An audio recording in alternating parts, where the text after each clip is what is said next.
Good evening, everyone, and welcome to this planning meeting of Melton Borough Council. I am Councillor Alan Thwaites, the Chair of Planning, and I will be chairing this meeting. Housekeeping. In the event of having to evacuate the council chamber, please leave by one of the 6 emergency exits around the sides of the chamber. Please assemble at the far side of the front car park nearest the park entrance. Officers will be on hand to assist anyone who needs any assistance. Please put your phone to silent during this meeting. We will be using the audio-visual system this evening, and the meeting will also be streamed live on YouTube. Members speaking, please raise your hand if you wish to speak and speak directly to the microphone in front of you. Please remember to turn it off once you are finished. Members voting will be by raised hand. I'd like to introduce those present. The members this evening are to my right, Councillors Pip Elnett, Ian Atherton, Siggy Atherton, Ronan Brown and Marilyn Gordon. To my left, Councillors James Mason, Sharon Butcher, who's standing for Councillor Margaret Glancy, Councillor Richard Sharp, who's substituting for Councillor Pat Cumbers, Councillor Lee Higgins and Don Pritchett. We have a team of officers present who are, to my left, the Assistant Director for Governance and Democracy, Clive Tobin. To my right, Planning Development Manager, Louise Parker, Assistant Director for Planning, Sarah Legg, Planning Development Team Leader, Mark Ketley, Planning Officer, Alex Coy. We also have our Democratic Services team present, assisting the technology and taking the minutes. That's Ellen Hange and Sarah Evans. So, as I've just mentioned, the apologies for absence from Councillors Cumbers and Glancy, and Councillor Sharp has been appointed to substitute for Councillor Cumbers. Councillor Butcher has been appointed as substitute for Councillor Glancy. Move on the agenda to the minutes. To confirm the minutes of the meeting held on the 13th of March 2025. Do I have anybody to propose the minutes? Thank you. Anybody to second? Councillor Atherton, thank you. Does anybody wish to make any changes to the minutes or any comments on the minutes? No, therefore, can we vote to say if you accept the minutes or not? Those all in favour of the minutes? 2, 5. That's 6. Those against? Those abstain? 3, 4. Yeah. So therefore the minutes are carried. Yeah. I'll just sign those minutes now. Thank you very much. So declarations of interest. Members to declare any interest as appropriate in respect of items to be considered at this meeting. Do any members wish to? Councillor Sharp. Yes, I've just got a declaratory interest with it being in my ward, the Thorp Arnold one. Which is the third one. the third application. Thank you. Is noted. Any other members wish to declare any interest? No. Therefore, we will move quickly on to the schedule of applications, as it's a full schedule this evening. So application 22/00404/FUL, the field, Lake Terrace, Melton Mowbray. And Mark, I believe, is making the presentation this evening. So over to you, Mark. Yes, thank you very much, Chair. Good evening, members. This application is for the proposed phase 2 of the Lake Terrace development in Melton Mowbray. Members will remember it was presented to committee at a previous meeting on the 18th of December last year, when it was deferred following concerns over the proposed scheme not being viable if any of the requested Section 106 contributions were to be provided, to allow officers to establish whether alternative funding arrangements could be secured from government.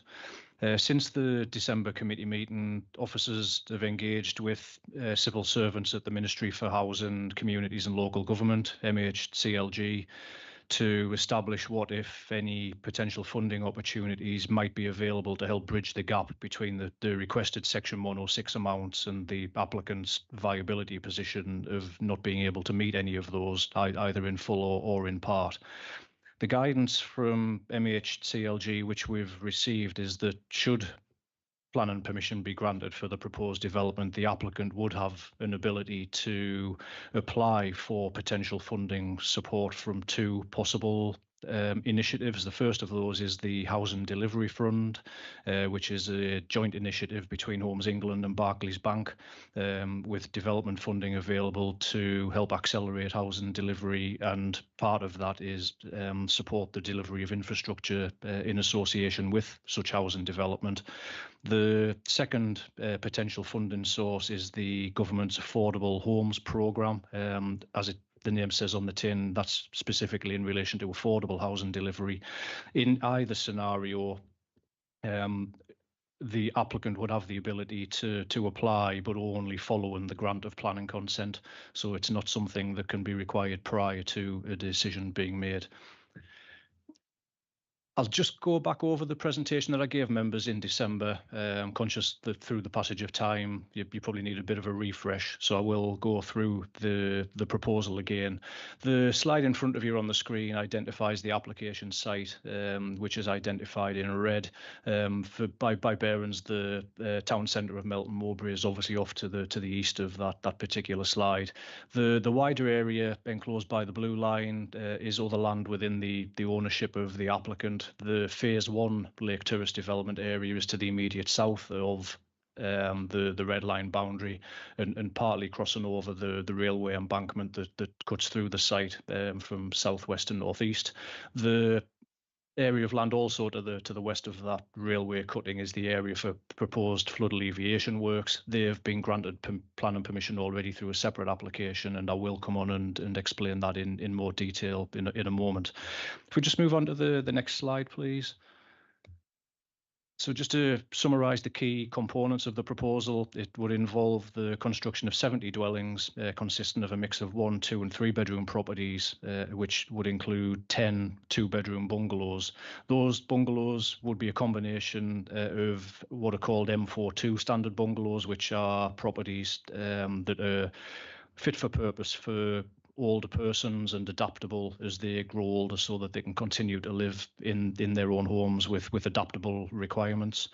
The M43 bungalows, which also form part of the scheme, they're specifically bungalows for disabled persons. They're fit for purpose for disabled people already, and again would be adaptable to meet the needs of such residents as they grow older.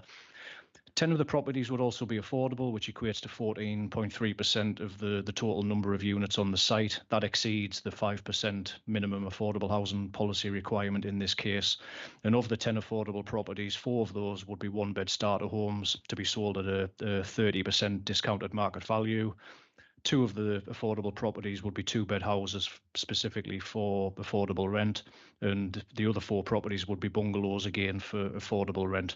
Access to the site would be through the Phase 1 development area to the south, which in turn leads off Lake Terrace. So the principal means of access is via Lake Terrace. If we can just move on to the next slide, please, and this one shows the proposed site layout.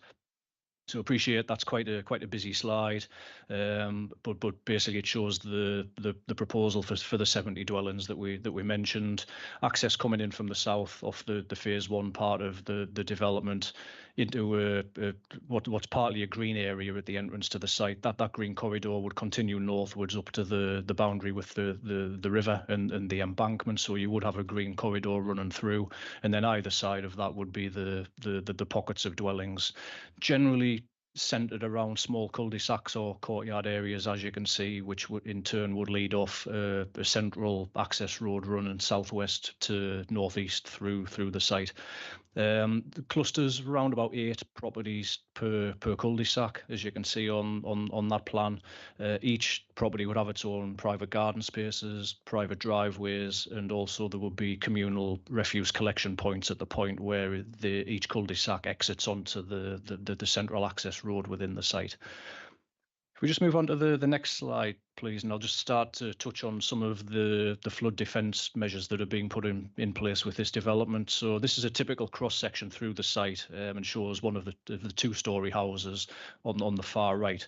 On the far left of the slide is the typical river level. So you can see that there with the embankment then rising up from the river, which is the dark grey shaded area. What the applicant is proposing is then to raise ground levels within the site and create what are effectively called development plateaus. So they would build up the earth, which is the further embankment that you see on which the residential properties would then be built. The intention of that is obviously to raise the properties and the finished floor levels within them above the known flood risk levels, so that all of the properties on the site would be constructed on these plateaus that would elevate them above any known flood risk. If we move on to the next slide, and in addition to the building up of land within the site, as I mentioned at the start of the presentation, the applicant has secured planning permission separately for a flood alleviation scheme, which would protect both the phase 1 and the phase 2 development areas, and that's shown on this slide. We appreciate there's a huge amount of detail on this. We have printed off A3 copies and given them out to members in advance of the meeting, but there is clearly a lot of information which I will try to simplify here. So in addition to the building up of land within the phase 2 development area and the creation of the plateaus on which the houses would be built, the embankment to the river itself would also be upgraded, and in addition to that, what's called an alleviation pond or a compensatory storage area would be created on land within the applicant's ownership on the west side of the railway cutting, and you can see that is the large circle area or oval area there at the top left hand corner of that slide. So effectively what that would involve is an alleviation basin, where the earth to be dug out of that would equate to the amount of earth that would be used to build up the ground levels on the actual development area, so that effectively the amount of earth on the site is neutralized. And from a flood risk perspective, in the event that there is a flood, the water would effectively drain into the attenuation pond or the alleviation pond before then being filtered out in a controlled manner. The other element of that is that in the event of a flood, the water contained in there clearly would not filter downstream. So as well as protecting the development, both phases 1 and 2 from flood risk, it also would ensure that there's no increased flood risk downstream. It would be captured in that alleviation area. Following the committee briefing on Monday evening, we are proposing an additional condition in relation to those flood alleviation works, and the wording of that is on the screen in front of you. What I will do is just read that out verbatim for the record. So the proposed additional condition is that no development shall commence until such time as the flood alleviation measures previously approved under planning permission reference 23/00421 FUL, issued by the local planning authority on 11th of December 2023, have been completed in their entirety in accordance with the approved details. Thereafter, the flood alleviation measures shall be maintained at all times for the lifetime of the development. The reason for that condition is specified as to alleviate the risk of flooding to the proposed development and future occupiers of the site, and also to prevent increasing the risk of flooding elsewhere by ensuring the compensatory storage of flood water is provided in accordance with policy EN11 of the Melton Local Plan. The wording of that condition and the requirements of it have been discussed with the applicant in the last couple of days. They are in agreement with the wording of that condition and its imposition should members be minded to grant permission tonight. And that clearly gives a commitment that they are prepared to deliver the flood alleviation works in their entirety before they start any of the proposal for the phase 2 part of the scheme. So if we move on to the next slide, and this is just to summarise the key planning considerations that are set out in the officer report. So the site, it's not allocated for housing in the Melton Local Plan, but it is located within the defined main urban area of Melton Mowbray. It's a highly sustainable location for new housing by virtue of its location in close proximity to the town centre, and it is a continuation of an existing development site, with it being a phase 2 proposal. In those respects, the development is considered to be acceptable in principle and compliant with the spatial policy objectives of the local plan and the NPPF. The proposed housing mix is weighted towards a higher proportion of smaller properties, but that is considered to be acceptable in this edge of town centre location. And the provision of 10 bungalows on the site is clearly a benefit of the scheme that carries positive weight given the known demand for bungalows in the town.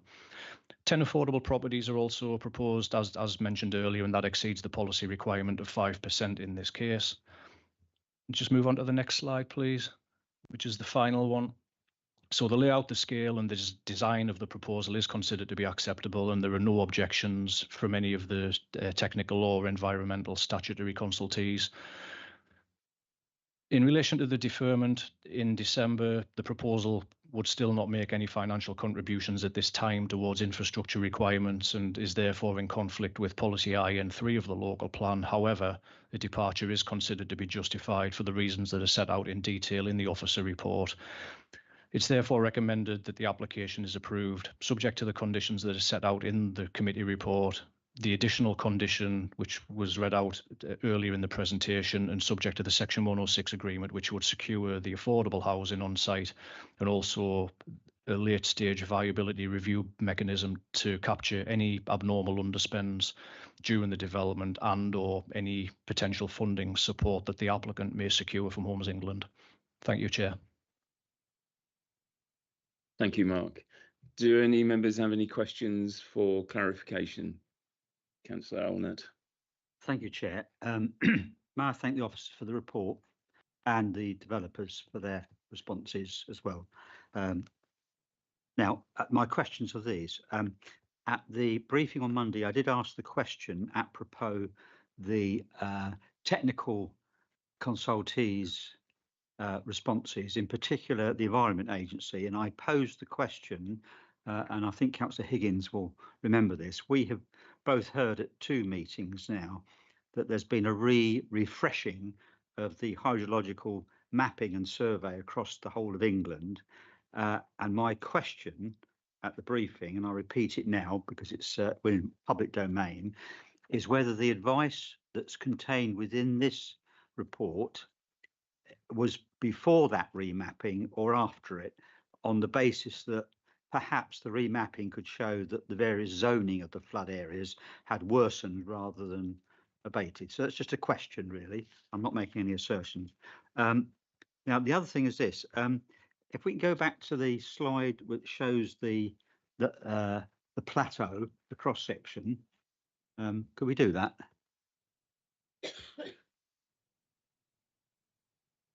Yeah, it's the one that with a lot of blue in it. That's it. Yeah, I thought for a minute that was the flood level for a minute, but that's just the background blue, isn't it? I was a bit shocked by that. Now look, I noticed that in the wording that we quite subsequently saw, they're going to maintain it for the lifetime of the development.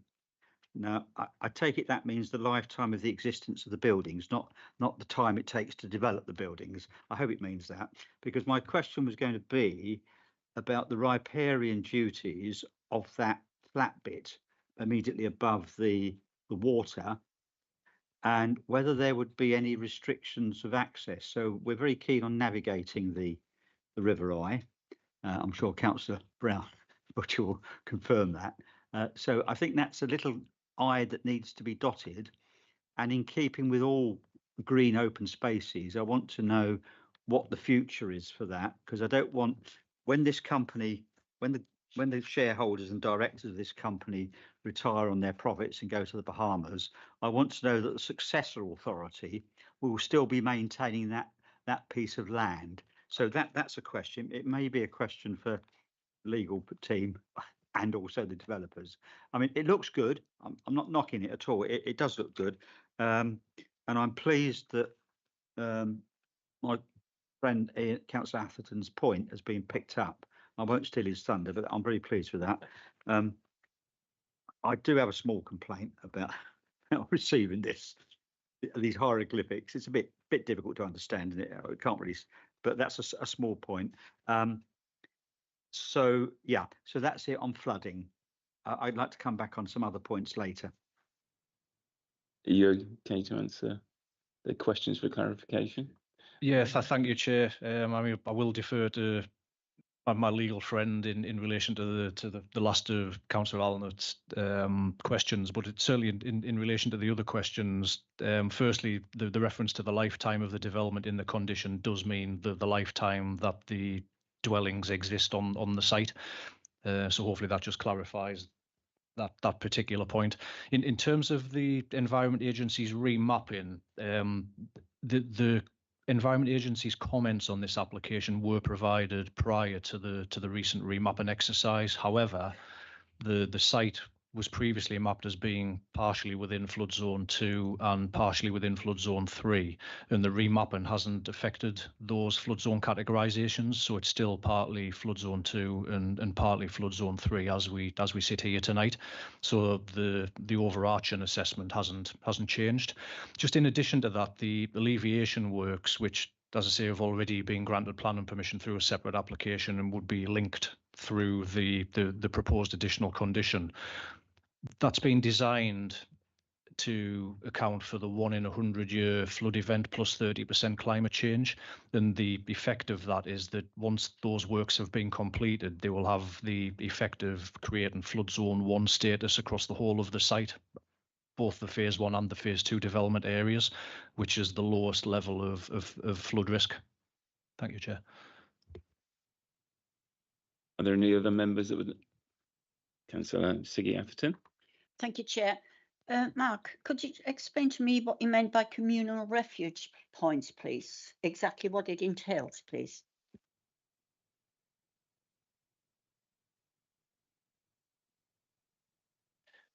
Yeah, so on the site layout plan, I mean, it's impossible to see on the screen, so it's probably a bit pointless putting it on there. But at the end of each cul-de-sac area, there are small refuse collection points. So the idea is that the properties within each of the cul-de-sacs on bin collection day would bring their bins to the shared collection point at the end of each cul-de-sac, so that the bin wagon, when entering the site, is able to pick up and empty the bins without having to enter or exit the actual individual cul-de-sacs themselves.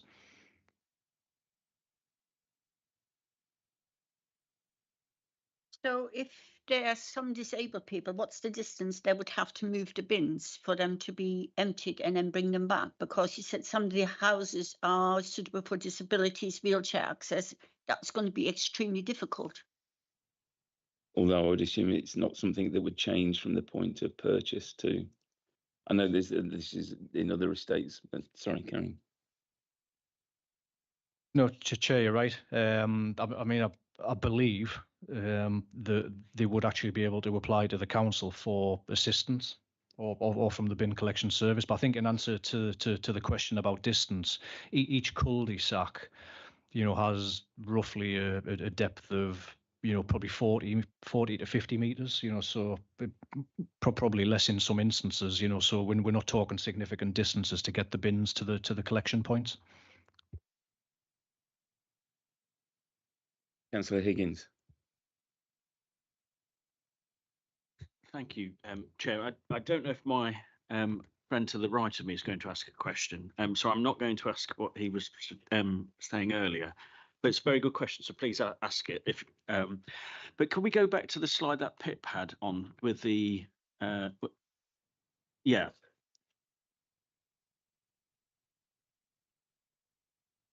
Thank you, and I just want to put on record, because I proposed the deferment last time. So again, thank you, officers, for working with the civil service on this. And I know it's not necessarily easy, but I'll leave that part for the debate. But I do appreciate all the work that's gone in to get it here. And I also appreciate what the developers try to do as well. Okay, so I can't quite see, just on the left where it says 72, is this the OAD as the Environment Agency would say, like above sea level, where it says 68 at the bottom, 80 at the top? And then where 72 is, it says approx, that's the permission. Could you, one, just clarify that? And then the other question I'm going to ask Mark is, where the applicant's looking to build up the bank on the right-hand side, and you were saying that and the compensatory basin and attenuation ponds would collect the water. obviously when members of the public have put objections in, what they're stating, or what it seems to be stating, is all that bank there is displacing water. So, because obviously if it wasn't there, the water would just go across and sit there. Is all that water that's going to be displaced, is that all going to be held by the sustainable urban drainage system or compensatory? Is it going to, and also, if it's going to do that and not cause any flooding further down the line, how's that tested? And I know you give a presentation, all the other stuff, but just a bit more detail, because I know in the objections, a lot of people have raised flooding concerns. So I think for members and the public, we just need to understand that a bit better. Thank you. Yeah, thank you, Councillor Higgins. I mean, in relation to the first question and the 72-metre AOD point that's referenced on the left-hand side of that slide, the text in red, it just as a comparison is showing the agreed finished floor levels, ground floor levels for properties in the phase 1 part of the development. So it's basically comparing and showing that the phase 2 proposal is comparable with what already has consent on phase 1. In terms of the attenuation basin, I mean, the concept behind that is exactly as you've said, that, you know, water that effectively is displaced from the phase 2 area would flow into the drainage basin and would then be held in that position before then being released in a controlled manner into the overall surface water drainage arrangements for the site. So yes, you know, in terms of the capacity of that, as I said earlier, it's been designed to cater for the 1 in 100 year flood event plus 30% allowance for climate change, which is the recognised methodology from the Environment Agency when designing these types of attenuation basins.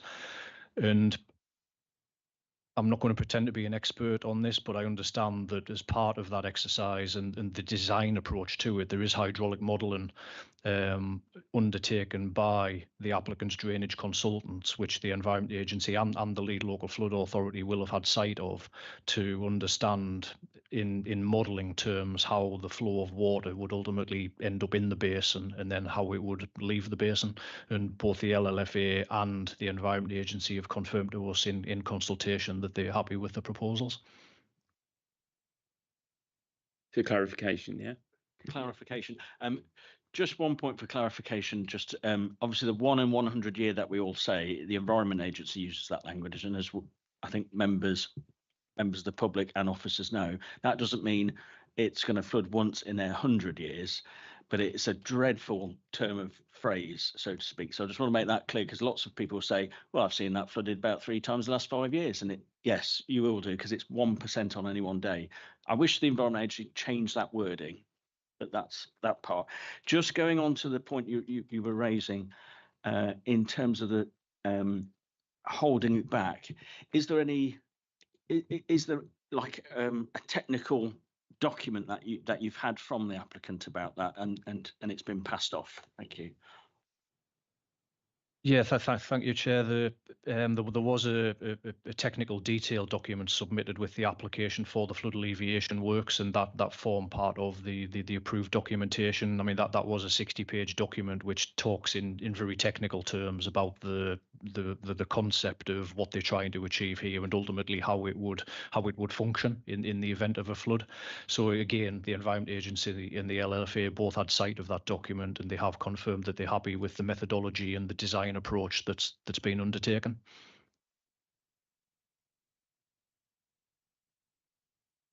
Any other members or any questions? I'm not seeing there are no other speakers, so just one last chance if anybody wants to clarify anything. No, in that case, then I'll thank Mark for his presentation, and thank you again for the report. It is a complicated one. So I'll open this up for debate. It is recommended for approval. Would any members like to add their thoughts to that? Councillor Higgins. Thank you, Chair. As I said in the clarification point and when I deferred it, I do appreciate what the developer and the officers are doing to try and come back to say about the Section 106 funding. I note from the LCC planning obligations teams that's 1.95 million. and the integrated care board is virtually £50,000. So that's virtually £2 million of Section 106 just on those two bodies alone. I think this probably feature in another part of the applications later, because obviously contributions seem to be the huge part of the debate that's going on. And our local plan is our policy to deliver the housing and to make sure people have housing. And I think we said at the last debate, there's lots of good things for this. The types of housing, the mix, all the other stuff, that's exactly what we need, and the developers should be really credited for that. And I do attach weight to that, so in my thinking. However, at some point, we've got to balance out our own infrastructure, and we're seeing it all the time at the moment. I'm getting... Yeah, I want to keep you just to the things that are pertinent to this application. Well, Section 106 is absolutely pertinent. I know it's pertinent, but yeah, let's keep it to this application. It is to this. And then the decision around this application. Well, absolutely, because... So carry on, thank you. Because remember, Section 106, it says there, the thing that's against it is Section 106. It's not delivering the infrastructure. So we've got 70 houses, 175 patients expected to be on the roll. How many children? There's no school places from this development. There's no extra spaces for the doctors. It's taking people from Melton. We're bussing kids out of the area already. We can't get to see the doctors. So it's not changed my mind. And what I will say is, if the government's not going to help this out, it's a women of prayer. I'm being asked to make a decision on a women of prayer. I need more assurances that the infrastructure is going to be delivered. So I know the work that's gone into it, but it's not enough for me to say, yes, I think this is fine, because we're going to keep having applications coming in, not delivering infrastructure, and it's just not good enough for the people of Melton Mowbray. I'm sorry. Thank you. As I said, this is just for this application. Councillor Brown. I'm going to agree with Councillor Higgins. He's absolutely got a very valid point there, and he should be listened to, because I think he said I think you were on about the school stuff, weren't you, Councillor Higgins, at the full council meeting. But forgetting any difference in we have, you have got a really valid point here. And IN3, which I think you're referring to, yeah, I completely agree, and probably around the design as well. D1 could come into this thing, and I am not convinced either that we've answered. And I think there is a very valid point made about how long do you go on just accepting when all I hear is that, and we see it every day, you can't get an appointment at the GP surgery, you can't get the kids into the secondary schools, etc. So I'm going to echo that point at the moment, and I'm not convinced. The other point I would like to make is around the affordables. I think this application has been on that long. I do have experience of dealing with Homes England. Why it's taken so long to get an in-principle agreement? You can get in-principle agreements with Homes England prior to the planning application going in, subject to planning and getting an RSL and a housing association on board, etc. It's like we put the cart before the horse, rather than the other way around. And that's the other reason that I'm not convinced. I think it's just mealy words really to try and get people to buy into something that may happen but isn't necessarily guaranteed to happen. So that's my comments thus far. Thank you. Councillor Butcher. I have to echo Councillor Brown and Councillor Higgins as well. I'm not convinced. I think the 106 is important for the infrastructure. Councillor Gordon. Yeah, two things. I do agree with what you're saying, that we haven't got the infrastructure for it, the surgeries, etc., and the school places. But even if this one's refused on that, it's not going to stop all the other housing around Melton being built. And we do need houses.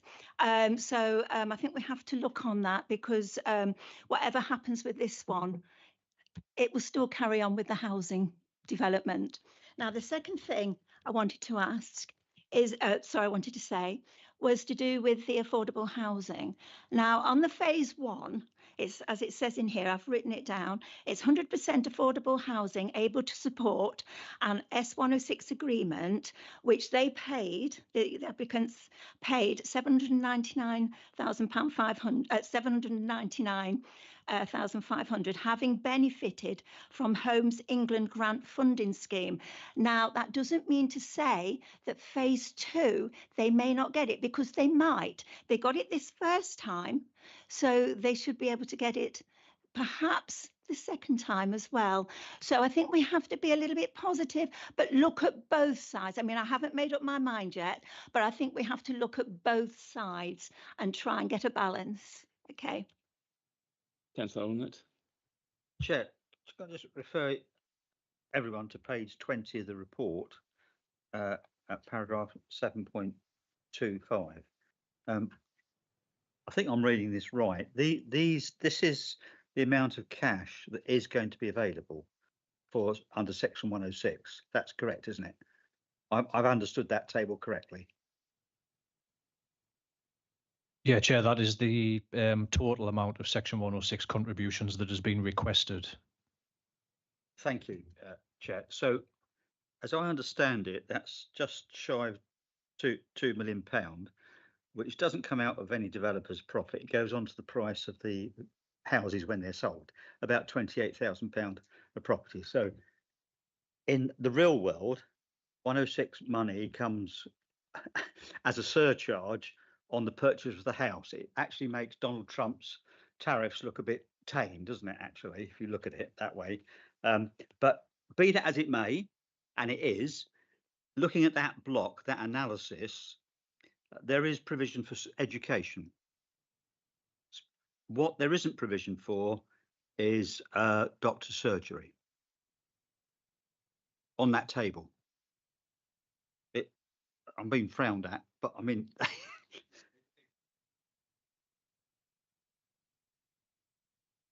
yeah. So my point is that you wouldn't expect 70 householders to be paying for a new secondary school on block.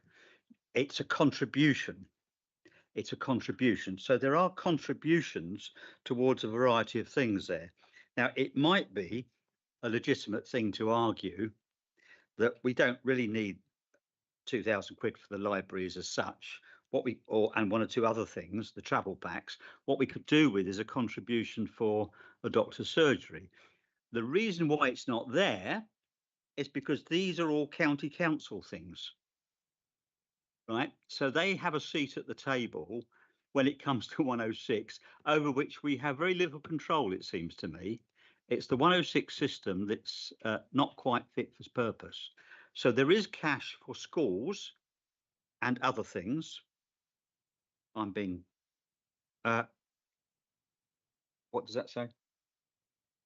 I can't read that. What? That's the primary healthcare have asked for 48 grand. Yeah, so primary healthcare have asked for 48 grand.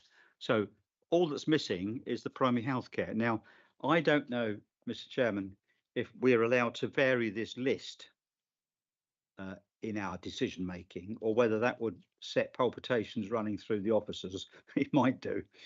Perhaps we should have raised this at briefing rather than here. But the point I'm making is there is provision for a substantial amount of infrastructure, but not doctor's surgery.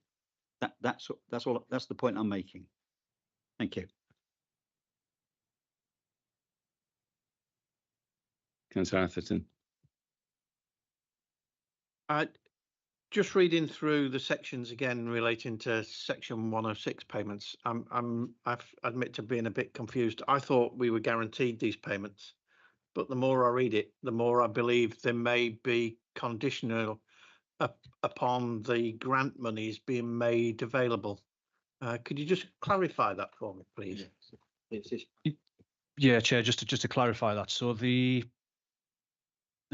amounts listed in the table at 7.25 are the obligations that have been requested by the county council. There is also the additional amount at 7.22, which is the health contribution of 47,958. Now, they are requested contributions, but as I explained in the presentation, at the moment the scheme cannot deliver any of the requested amounts, either in relation to health or the county council matters. So the proposal at the moment is without any contributions to any of those services or facilities.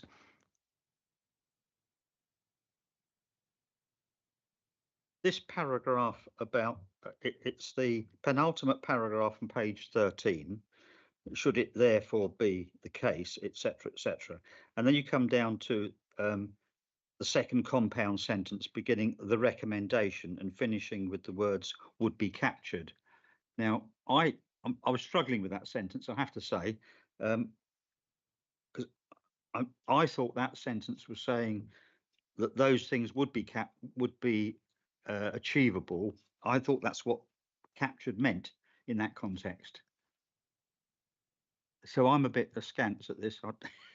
I thought I knew what this was saying on Monday, but it seems to be saying something different. No, Chair, just to again clarify, so there are no, put it in simple terms, I guess, there was no money available at this moment in time based on the viability assessment presented by the applicant to contribute towards any of the amounts that have been sought by either the county council or the health authority. In terms of the proposal and for a late stage review mechanism in the Section 106 agreement, the intention with that is that there would be a viability review at a point during the development process whereby if there was an underspend on abnormal costs, or if the applicant was successful in securing funding from Homes England, either through the Housing Delivery Fund or the Affordable Homes Programme, that any impact that would have on viability and the ability of the scheme to contribute towards the Section 106 requests would be captured through that late stage review mechanism. I'll add a little piece to that, because I mean, I want to follow on from Councillor Gordon's point of view, which is the phase one followed the payment of those grants. The vagaries of the system, as I understand it, is those grants can't be applied for until their planning permission is given. Is what I've been advised. So that's why that's the risk. Yeah. So, Councillor Higgins. I thought the phase one, which this is a different developer, as I understand this application, and the one that was in the blue, it's different people who are delivering it, because the first one is not Nottingham Community Housing. As I understand, I might have this wrong, so please correct me if I'm wrong. So my assumption, and there was Section 106 in part on that application, as I understood. We knew when we just said yes to it, Section 106 was going to be delivered. In this one, it's the other way around. The other question I do have then is, this is not in the local plan, and so our land supply, we're delivering more houses for our land supply, aren't we? So that's a factor in this, or is that factor in this? Because it's not a site in the local plan. It's a windfall site. And we're delivering more houses in the local plan already. And so I would have thought then it would have to then contribute something to say, yes, okay, we'll have more housing. But as it's not delivering the Section 106, that's a negative.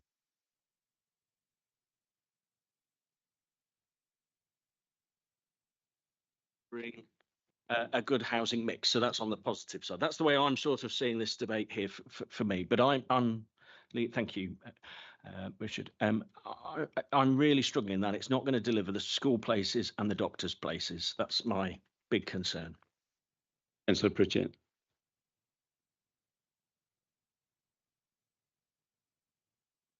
Thank you, Chair. I'm not going to be a cheerful Charlie tonight. As part of the local plan review, of which some of us here are on the working group, there needed to be a viability check. Is the local plan going forward viable? And a series of work was undertaken by Royal Institute of Chartered Surveyors specialists in this area. And to cut to the point, for small schemes, it's not looking to be good news for Section 106 in the future, I think, on this. Is that correct, Sarah? and it's all down to size. Size matters. So that's that really. Thank you. And I think I'm just trying to summarise some of what Councillor Higgins and some of the others have said. With all planning decisions, it's the same thing. It's trying to balance the good versus the harm. The harm being lack of some payments, but the good being the supply of houses, especially smaller houses and houses which are closer to town, but not to influence the decision. But I just wanted to sort of try and summarise some of those discussions that have been going on. Would anybody else like to? Councillor Mason. Yes, thank you, Chair. Yeah, I use the phrase. I echo the issues around Section 106 monies, and I think it's vitally important that we do get infrastructure monies into wherever, whether it's Melton, Bottisford, Ashford, doesn't matter. It needs to be. We need to have a real eye on that. However, I just want to put a counter view. Not as mine that my mind's made up about this application at all, but a counter view I think we need to look at. And one is, what's next? If we turn this down, what next? We turn the next one down, and the next one down, the next one down, because they're not. Because as far as I'm concerned, ever since I've sat in this planning committee, I've never seen one yet that's viable. They're all non-viable. So we're going to sit here and turn this one down, and the next one down, and the next one down, and the next one down. And pretty soon we'll have no houses at all are being built. I just want to know, before I make my mind up, I need to go through this debate in my own mind, is that here we are, there's an application. This is the thinking from the other side of the balance. This has been crawled over by quite an eminent RICS surveying computer practice, a quant surveying practice. They've looked at it. Clearly, it is not viable. I've been through it and looked at it, and I think they're right. It's got something. I think also it's got something to do with the way that the metrics are worked out, and that needs looking at. But on that, we need to understand that if we turn this down, I'm not saying we're going to, if we turn this down, what next? What next could be that the applicant goes out to appeal. And on the basis that we've crawled all over this and have an opinion whereby with our own consultants have said this is not viable, then what chance is there of us surviving an appeal if they did that? I just want to throw that into the mix. I think it's important that we understand that. Is that okay? And I just wanted some other opinion of the wise people around the table. Thank you, Councillor Siggy Atherton. I think we catch 22. We don't if we refuse, because it will go to appeal and they will win hand down. But we do need infrastructure. At the moment, just travelling through Melton these last couple of mornings, it's mayhem. With people, most households having at least 2 cars. Every house we build, we got to double the amount of cars that you will bring on the road. That's just on the roads without thinking schools, doctors and things like that. But at the same time, we've got to carry on building. So I think this is getting more and more difficult as we're going along.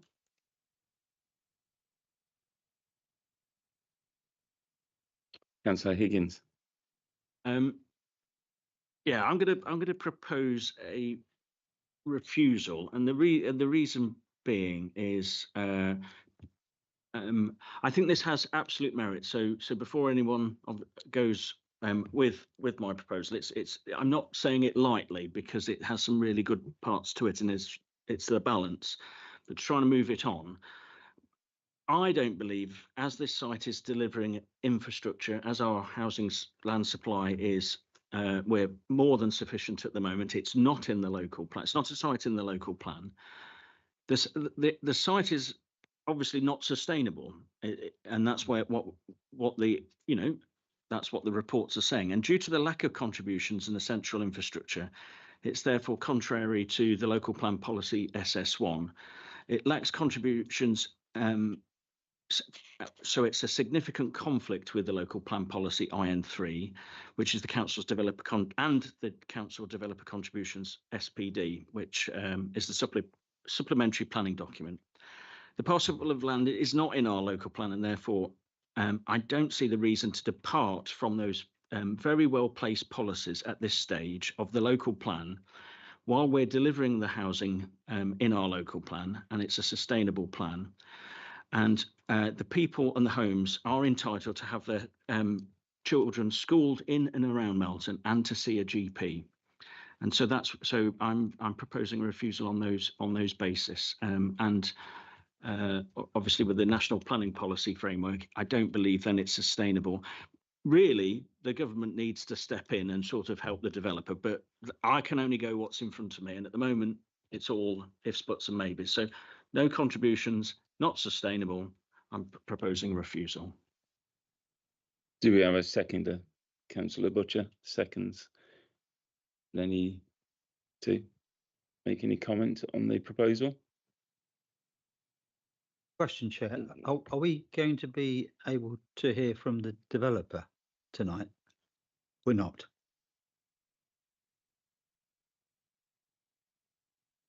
Yeah, sorry, the developer hasn't, there's no speakers, other speakers on this tonight. Okay, Otherwise so we wouldn't have been in debate by now. Yeah. okay, so we won't have an opportunity to ask the developer about those particular points. No. Okay, all right.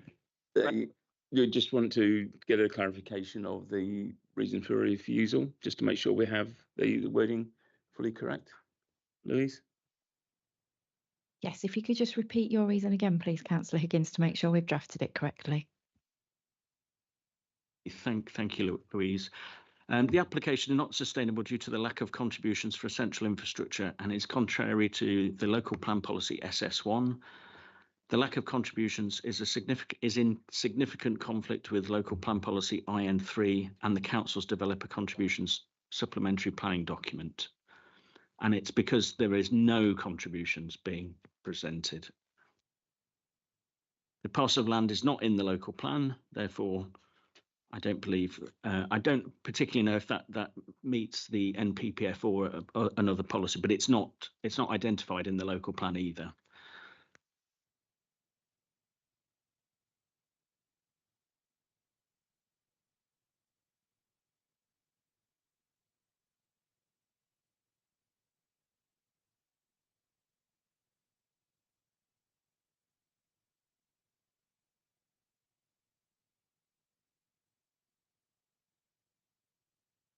Just while we're going through that, I think there were some hands. I'm not sure. Councillor Gordon?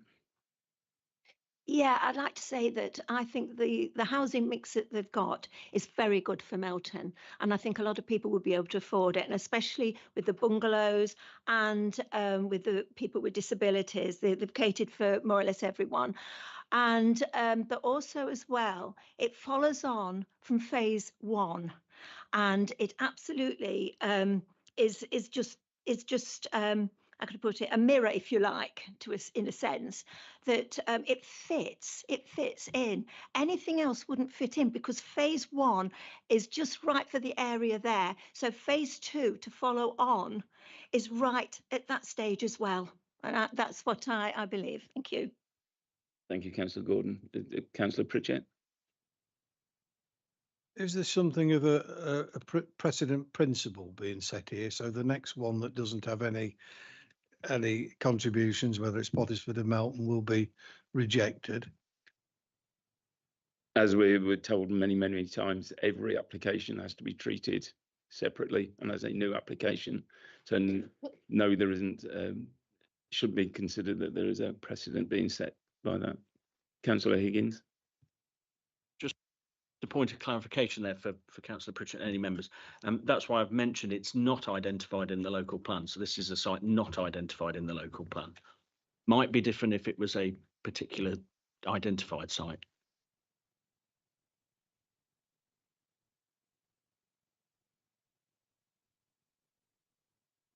Okay, so Councillor Higgins, if you can just confirm we've We've heard you correctly. So in the opinion of the local planning authority, the proposal is unsustainable as it cannot make the infrastructure contributions necessary to make the development acceptable in planning terms, specifically the education, highways and health provision to mitigate the wider impacts of the development. The proposal is not on an allocated site as defined in the adopted Melton Local Plan and is therefore contrary to policy SS1 of the Melton Local Plan and significantly in conflict with policy IN3 of the Melton Local Plan and the adopted developer contributions SPD. Does that replicate what you were saying, and is there any amendments that you would like? No, you've done it even better than I worded it, so thank you. Councillor Arnold.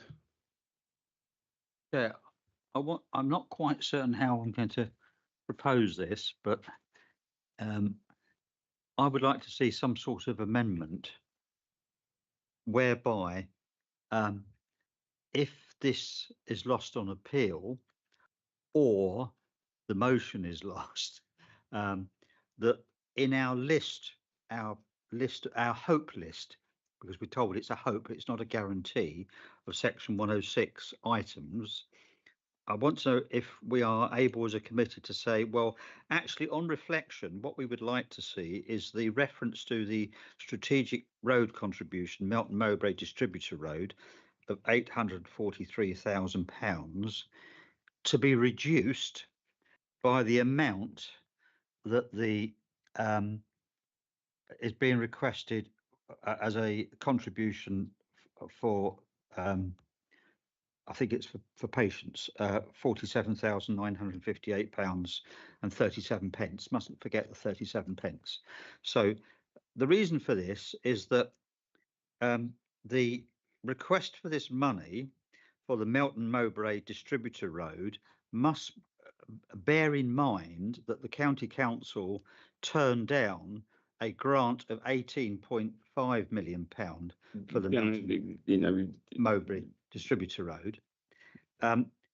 Therefore, it's passing strange that they want now to get a bit more money out of this particular scheme, whereas I would say that if there's a priority, I would not have that as the lead priority. I would have the doctor's surgery as a lead priority. Yeah, I'm going to pass over to Sarah in a second. Yeah. But I mean, and I'm sure they will correct me by saying that if this goes to appeal and we lose, I'm not sure we'll actually be able to have any influence on any of the payments, etc. But I'll pass over to Sarah. Thank you, Chair. I do apologise for my slightly gravelly voice, so please do bear with me. So in terms of the money that the County Council declined for the Distributor Road, that was specifically for the Melton South Distributor Road. So this payment that they've requested for the Strategic Highways contribution is to pay for the North and East Distributor Road, which is currently under construction, which has had some funding from Department for Transport. So they're two separate projects, albeit linked by roundabout 6 at Burton Lazars on the A606, but two very separate projects. Well, we have a proposal at the moment that only if it's pertaining to that proposal. Okay. What we've just been told is that we are looking at an application now, which is asking for money for a project that's already been started. Now, supposing the applicant hadn't come forward with an application, there'd be no question of any money. So I'm a bit irritated by the notion that we're playing catch up because the County Council didn't fund the Melton Mowbray Distributor Road north and east before it set off down this particular plot. Are you with me? So I think that's up to them to sort out, and we shouldn't be sorting it out on the back of a contribution to vital medical requirements for this town. I think it's a damn cheat, frankly. Sarah, did you? Yeah. Thank you, Chair. So just to reiterate and remind members about the developer contributions SPD that we have that's adopted by the council.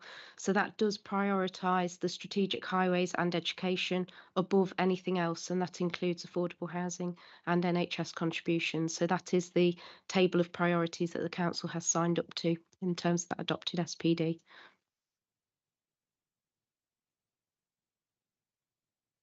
I'm not sure of the relevance of that in any event, Chair, because at the moment there are no contributions forthcoming. So we're talking about a request that isn't part of the recommendation. And if there was a Section 106 agreement with a late viability assessment, that would be the time at which that issue would turn to be addressed. So I don't see how that weighs on the decision as to whether to refuse on the basis that's been proposed. And on the other point, if it went to appeal, of course, it would depend entirely on the inspector's decision, and they would hear from the applicant on proposed conditions if it were to be awarded, as well as ourselves.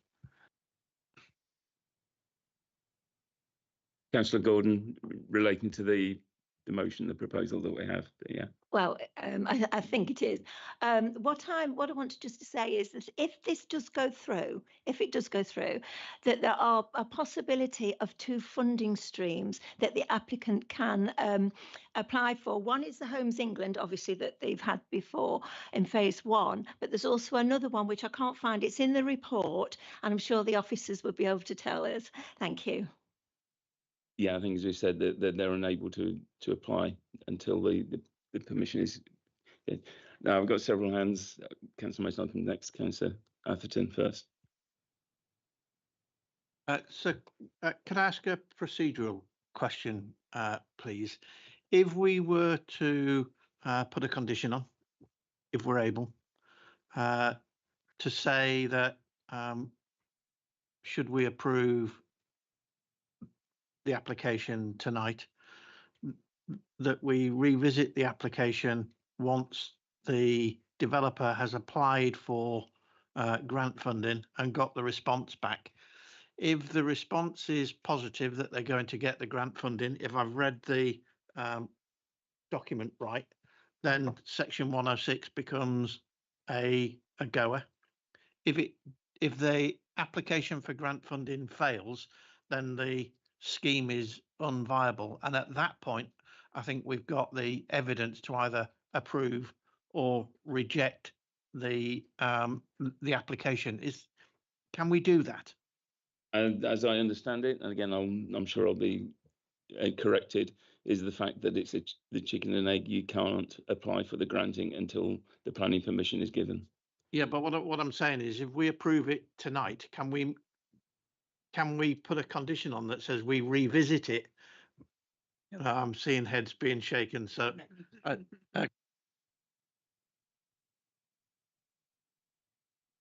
Yeah, thank you, Chair, and my legal colleague may wish to add to this, but I think in answer to your question, you can grant planning permission tonight and then potentially take it away if the applicant is not successful in securing grant funding.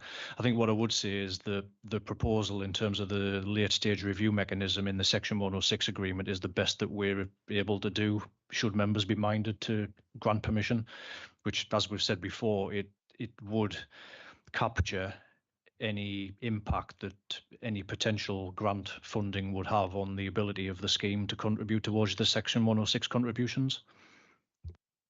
Thank you, Mark. Councillor Mason, been waiting patiently. Yeah, thank you, Chair. Just a phrase at the moment, echoing Councillor Gordon's comments on the mix of this application. Everyone has agreed is undoubtedly worthy, and I think it's exactly what Melton needs. Looking at the application as it stands and the officer's report, and also looking to the future, there may be many more mixes coming up in the future that are unviable, which I might take a different view on. But on this mix, I think the mix of houses is worthy. It's a fine balance between do want this mix of houses against another mix of houses in the future, because I do think we are setting a precedent, but that's only my opinion. So I do think we need to think very carefully on what we vote, how we vote on this, but particularly regard to looking to the future. But I do think that this mix tips the balance for me in favour of approval. Okay, I'm not seeing any other desires to discuss. So therefore I have to put it forward to the vote. We have a proposal for decline the application. So I can ask for all of those that are in favour of the motion to decline the application. Please raise your hands.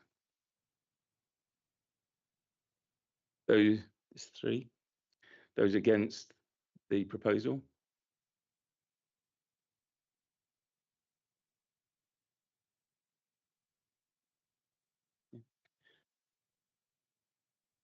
Any abstentions? One abstention. So the motion fails. Could I have my vote recorded? I am the proposer, but can I have my vote recorded? Yes, yeah. Yeah, Councillor Butcher and Councillor Higgins have their votes recorded.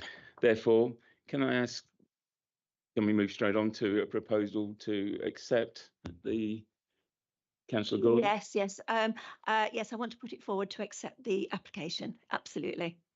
Do we have a seconder? Councillor Ian Atherton? So I'd like to second it, subject to the condition that was in the notes from the planning workshop being added to the document. Yeah. Yeah, that was in the relation that the flooding alleviation work is completed before they start building. Correct. The phase, yes, which I think is now in there. So therefore we have a proposer and a seconder. Anybody wish to make any more comment on that? No. In that, Councillor Higgins. Ever so quickly, I'm over the moon with a housing mix, so I just want to get that one certainly out there because, yeah, okay, the motion lost. This one is presented. The housing mix is great. Yeah, thank you. So those all in favour of the officer's recommendation to accept the application, please raise your hands.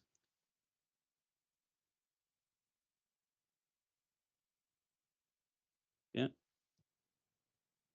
Those against? Three against. Any abstentions? One abstention. Thank you very much. The application is approved. And Councillor Higgins and Councillor Butcher will have their votes recorded. Thank you very much. Thank you. Thank you. And so therefore we'll move on to the second application, which is 21/00405/FUL, Geldwen, Snow Hill, Melton Mowbray. Louise is going to make the presentation. We know that this Councillor Higgins Brown has just left the meeting.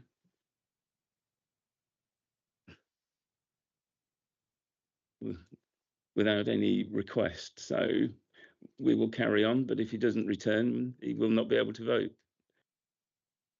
All right, well, would have been nice to ask, yeah. Well, no, I can, and okay, I will just briefly hold the meeting for 2 minutes to allow him to return. I don't want him to miss the presentation, so he can't vote. So sorry, Louise, hold your fire for a second. So we'll just take a 2-minute recess.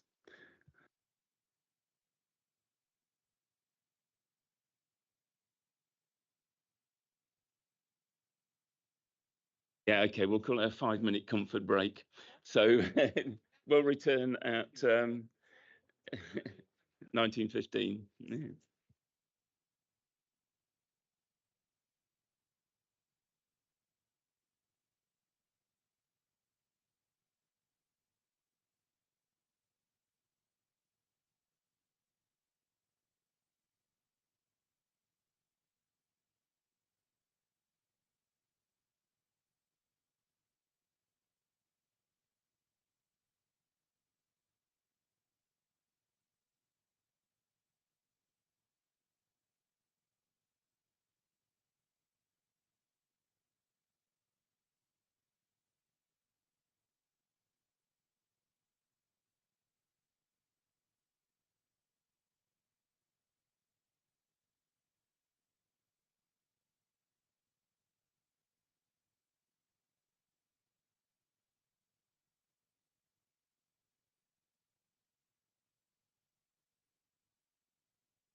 we'll just wait for the legal representative to come back, and then we'll.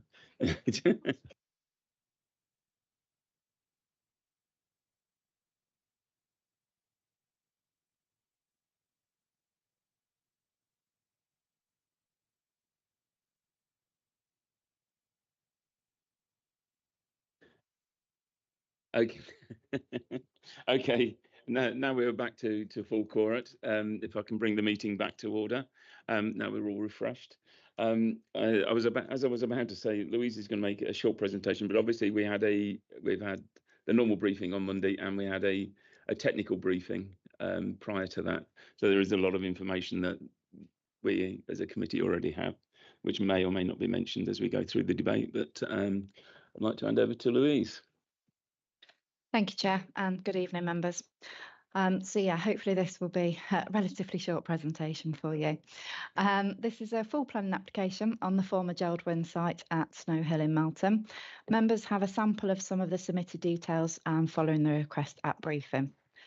This application was withdrawn from the March committee agenda due to issues in respect of viability and developer contributions requested by LCC that required further exploration. Following discussions with the agent, the application is now presented to members with a full contribution towards education. Whilst it is regrettable that other contributions cannot be met, the application is supported by a full viability assessment, which has been independently assessed, and the details for this are contained at 8.11 of your report. 7.4 of the report confirms that LCC planning obligations will not object to the application on the basis of the applicant's revised position on proceeding only with education contributions and a viability review mechanism. If we could have the next slide, please.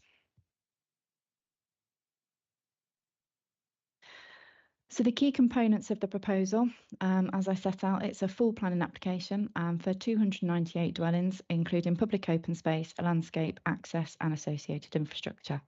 There is a mix of 2, 3 and 4 bedroom homes in the form of houses and apartments. Full education contribution of circa £4 million. There is parking provided on site for 505 private spaces and 30 visitor spaces. There is open space and an equipped play area. There is also the retention of the footpath to Martin Country Park and additional pedestrian access proposed. Could I have the next slide, please? Thank you. As members will see, the application has a reference of 21. It has been with us for some time. Through that time, there have been a number of changes to its submission. There has been a reduction in homes from 313 to 298. All of the previously proposed 128 masonettes have now been changed to houses. There's been an inclusion of new house types to create variety, and minimum distances of back-to-back have increased to 21 metres. Apartment buildings have been updated so that the ground floor meet with the M43 homes, and there is, as I've suggested, increase in parking to the site. There has also been a removal of previous buff brick and an update to the material samples. If we could have the next slide, please. Thank you. So the plan before you shows the connections within and to the site, with particular detail to the use of landscaping and the development being designed with pedestrian and cyclists in mind. Edgerton Road is being replaced with a new green play street. The community square space has been updated to provide a greener gateway into Martin Country Park.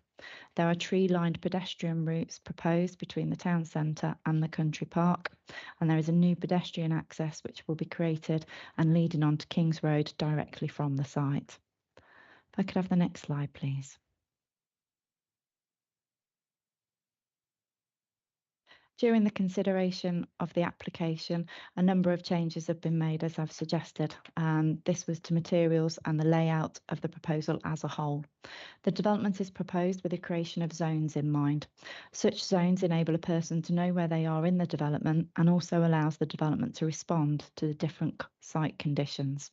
In this instance, there are 3 separate zones: central character area, which is in green, a home zone character, which is in yellow, and a riverside and woodland character, which is in red.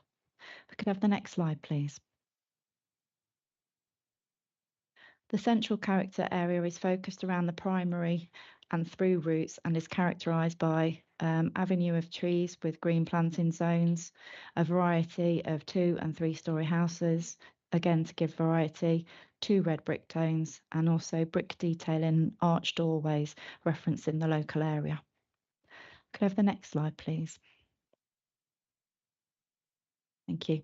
The home zone character is focused on the tertiary streets and is characterised by pave and finish to give a mews feel, longer runs of 2-storey terraced houses similar to the surrounding existing context, a pale red brick throughout, and smaller trees within the planting zone.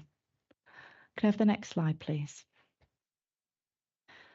The riverside and woodland character area is focused to the houses fronting Sculford Brook and adjacent to the woodland embankment.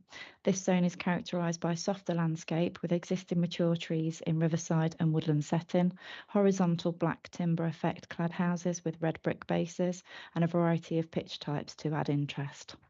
If I could have the next slide, please.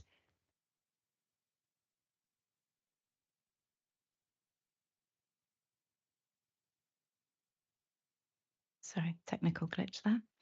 So to summarise, the application site is in a highly sustainable location for new houses being located in close proximity to the town centre. It is a redevelopment of a vacant brownfield site. It is noted that there is a large amount of contamination present on the site, but there are a set of conditions to secure further investigations. The proposal would only make financial contributions towards education, and this is in conflict with the local plan. However, a departure is considered to be justified for the reasons as set out in the officer report. Could I have the next slide, please? Thank you. The layout, scale and design are considered to be acceptable, and there are no objections from any statutory consultees. There is the provision of full education contribution, and there is also an east-west connectivity and improved connections to Melton Country Park. It is therefore recommended that the application is approved, subject to the conditions set out in the report and a Section 106 agreement securing the education contributions and late-stage viability review mechanism to capture any abnormal underspend. Thank you very much. Thank you very much, Louise, and thank you for the work that both of you, Sarah and Louise, have put into this report to bring it to this stage. Can I ask, does any members have any questions for clarification from Louise? Councillor Higgins.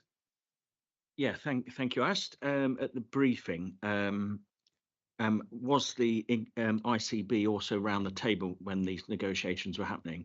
And I don't believe they were. So and then you said you was going to speak to them between Monday and Thursday. Has anything happened with the ICB up until today?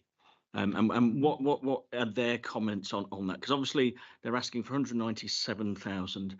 You know, there is a viability question. What's their realistic request?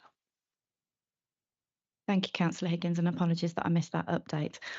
We have attempted to contact the ICB, but there has been no contact with them. So the comments that are in the report and online are as stands today. Councillor Pritchett. Thank you, Chair. What is early years education, and how do the people who are going to be living in this development access it, and over what period of time, please?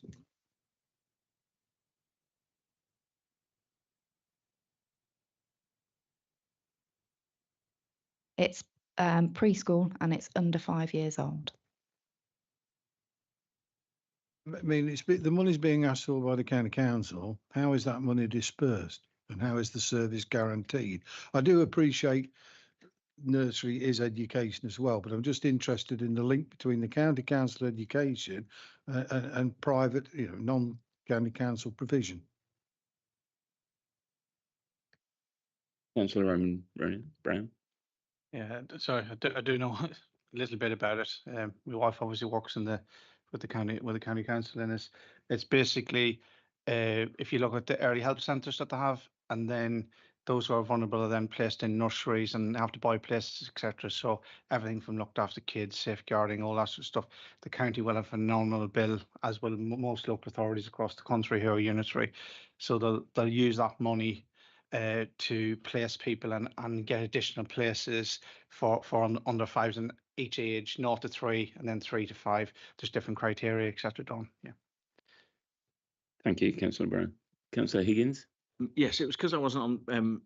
I wasn't at the briefing when this first came and was withdrawn. What was the contributions prior to it being withdrawn? Was there no contributions in the first one, or was it all? Because the contributions are just over 4 million now. So what was the difference just before it was withdrawn and then today? So the requests haven't changed. The requests are as per the report. The discussions were with the agent and the county council, and the difference is that there is an agreement now to pay the education. So before it was withdrawn, was what was happening at that meeting that there was going to be no education contributions whatsoever? Yeah, okay. So we've got an increase of 4 million. Okay, thank you. Councillor Butcher. So the 4 million's definitely being paid. It's not if they get planning and then apply for Home England. No, so in this scenario, the £4 million would be secured through a Section 106 agreement should permission be granted.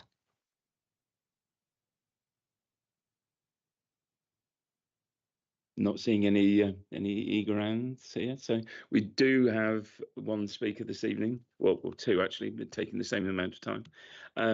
We have Roger Smith from Savills and Tom Nicholson, the owner partnership. If you'd like to come forward to the desk, they're actually coming forward as a joint speaker, so they'll have 3 minutes between them. Not sure how they wish to split that, but I'm sure they will tell us. Clive will give me a warning at 2.5 minutes, at which point if you could then start to close your argument, that would be fantastic. If you're ready, I can see you've already turned the microphone on. So the 3 minutes will start when you start speaking. Thank you, Chair. I was just going to check. Have you decided you know exactly when you want to swap over, or do you want me to give you a prompt at any time about the point at which you want to switch over? Thanks very much. I'm going to go very quickly at the beginning and then pass the detailed work over to. Fine, as long as you're happy with it. Thank you very much. Thank you very much, Chair, for inviting us to speak, and thank you, members. Firstly, so I'm Tom Nicholson. I represent the landowner and the applicant. Since I've been involved for over 2 years now, obviously, as it's been highlighted by officers, a lot of change has been happened to the through addendums to the planning application. That has come from a significant amount of engagement, and like the Chair, I'd like to thank officers for their help and support. We've had a number of officers throughout the process, and for Sarah and Louise, thank you very much indeed. So we've made a significant amount of changes trying to respond to all stakeholder engagement. Thank you, members, for the briefing last week we gave, but also ward councillors, public engagement that we undertook, as well as other stakeholders. The landowner has owned this site for a considerable length of time, over 30 years, and is committed to delivering a development of high quality and providing a range of housing for all market use and from first-time buyers through trade up and downsizers. I'll hand over to Roger. Thank you. Thank you. So my name's Roger Smith. I'm from Savills. I'm the agent. So yes, just repeating Tom's thanks, particularly to Louise and Sarah. I know they've both put an awful lot of work into the report, and I'm very grateful for that. So the principle of housing is consistent with the reserve site designation in the local plan. The report confirms the density is acceptable. The highway authority has said they have no objections, and we've agreed to enter into a Section 106 agreement with a late stage review mechanism. The mix is considered acceptable, as is the design, and it meets the requirements of the SPD. There's no objection on flood risk. Issues of noise and contamination can be addressed by condition, and this is a contaminated site. It's a very contaminated site and will need extensive remediation. The county ecologist has no objection. The county archaeologist has no objection. It's, in our view, a very sustainable location on the edge of the town centre. It's a contaminated brownfield site. It's within easy walking distance of Brownlow Primary School, the Country Park, and Town Centre shops. 30 seconds. It's precise the type of development that we think should be encouraged. It will improve accessibility for local residents. It will improve permeability in the local area, providing new links across what was previously obviously a private side, with significant biodiversity net gain and an improvement in the local amenity. And I would ask that you support your officer's recommendation. Thank you. Thank you very much for your time. If you remain there, just in case there's any questions for clarification. Yes, there's Anne's gang of it. Councillor Elnett was first, and then Councillor and then Councillor. First of all, thank you for being here tonight, and my apologies for not being at the technical presentation, but I was away at the time. I'm very pleased it's come forward in the form that it's come forward in.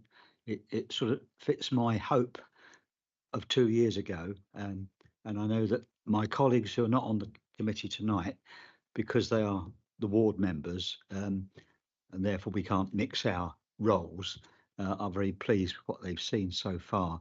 I did have one question which I posed through the officers about environmentally friendly energy sources, which was answered at the briefing on Monday, so I won't rehearse that again. But from your perspective, what is your expectation about all the vegetation and the green spaces with respect to the management of it after the development is finished? Are you maintaining the responsibility for that, or are you expecting something different? Thank you, Councillor. So all the open space communal areas, including the embankment, form part of a management company. Every resident is a shareholder of that management company, and a managing agent will be appointed to manage all of those areas. Therefore, every resident will be contributing to the ongoing maintenance, and this is a normal established process, and works very successfully, and ensures that every resident obviously is very aligned to making sure that their environment is maintained at a high standard, and therefore it gives them the ownership and commitment to deliver and maintain the high quality of that realm. Yeah. With respect to the people, our residents, will they be able to have their say, as it were, if they don't quite like what's happening? You know, their bulbs are being chopped down or something. You know, because community support is so vital for these sort of situations. So the company, the management company is owned by the residents. Sorry, yeah. So the management company is owned by all the residents. Therefore, all the residents have the ability to engage and be involved in it. Typically, these things create a committee, and therefore those who obviously everybody's different. Some people want to be proactively engaged. Others like knowing that they can be, and others obviously just let others get on with it. But yeah, the whole process allows for that engagement of the residents. Yes. Councillor Gordon. Yeah, I was wondering, because I know that obviously the country park is on the doorstep of the site, but I was wondering, is there a possibility of having a small playground for the younger children? Thank you. Within the development, there are a number of play areas, formal leaps, etc. So it provides play and open space throughout the development. There are a number of places, one towards the entrance from the site to the country park walkway, and then obviously in the Edgerton Street green space, there's a lot of play area and space there. So yes, thank you. Yes, wonderful. That's brilliant. Thank you. Councillor Higgins, I think you were next. Thank you. Thank you, gentlemen. You'll obviously have heard the previous debate, and some of that focused about Section 106 agreements, which I think will form part of this debate. What the officers were saying is there was an increase of, I've calculated, about £4 million for education since it was withdrawn last time, and there was a debate about the GP surgery, and it's a big thing in the town. the ICB have requested £197,000. If I do the 50% split, which is what LCC was asking at, you're giving 52% of their entire contributions. Is there any room at all to give for us to secure GP facilities? And for example, if it's 97,000, 50% of that's £98,703. The question to you guys is, obviously 4 million came out somewhere. Is there anywhere for just 98,000 for specifically a GP surgery? Can I defer to officers, because our understanding is there is a priority schedule. So I'm not too sure if that. Yeah, I don't think that's a question that the applicant can actually. Okay.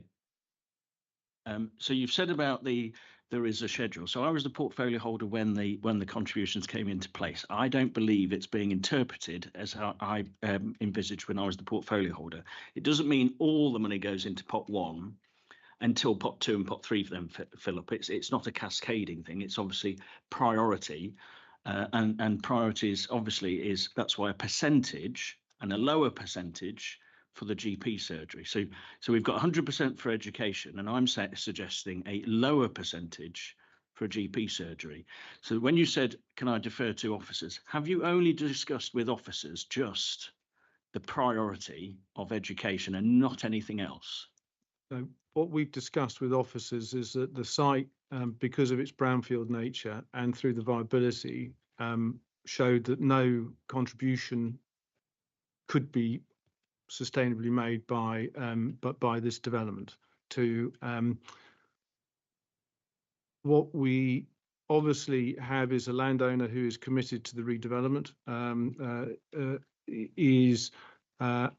has a business, Halo, which is a shared ownership business, so very much sees the benefit of being able to deliver a multi-tenure development through the process. Obviously, we're dealing within a planning process, and therefore, when we were having the discussions, we were able to address the main priority and a very vocal or consistent commentary which had come from stakeholder engagement, so we were able to respond to that request. Thank you. Yeah, Councillor Gordon? Yeah, this is to do with flooding, and I'm sure you've got it all covered, all bases covered. But I used to work at Jodwin, and I can remember where the incline comes down, when you go through the entrance and the incline comes down, goes like that and then comes down again. So you've got a flat area in between. I can remember going there, to work, and in that area, the flat area between the two inclines, if you like, as it goes down, it used to get flooded, and it wasn't too bad. But there was one time when it was really bad, and I was ankle deep wading through it, really ankle deep. Now, I'm not sure if it came from the embankment and through the factory onto that area, or wherever it come from, I'm not sure. But I do know that it flooded, and I just want to make sure that you're aware of that, because obviously, I'm sure you've got it covered, but I just wanted to make you aware in case anything happens like that. Okay, thank you. Thanks, Councillor Gordon. We are aware of, actually, colleagues who did all the technical work are sitting behind us. So that has all been considered. Obviously, as you know, the site currently is pretty much 100% covered in hard standing, either a structure or just concrete tarmac. So the proposal from the detailed application takes on all areas of there'll be soft landscaping, attenuation basins, drainage strategy to ensure that does not happen, and it significantly improves the current position through the modelling. Yes, thank you. Thanks. Thank you, Councillor Sharp. Thank you. following on from the flooding side, it's just that the site is contaminated.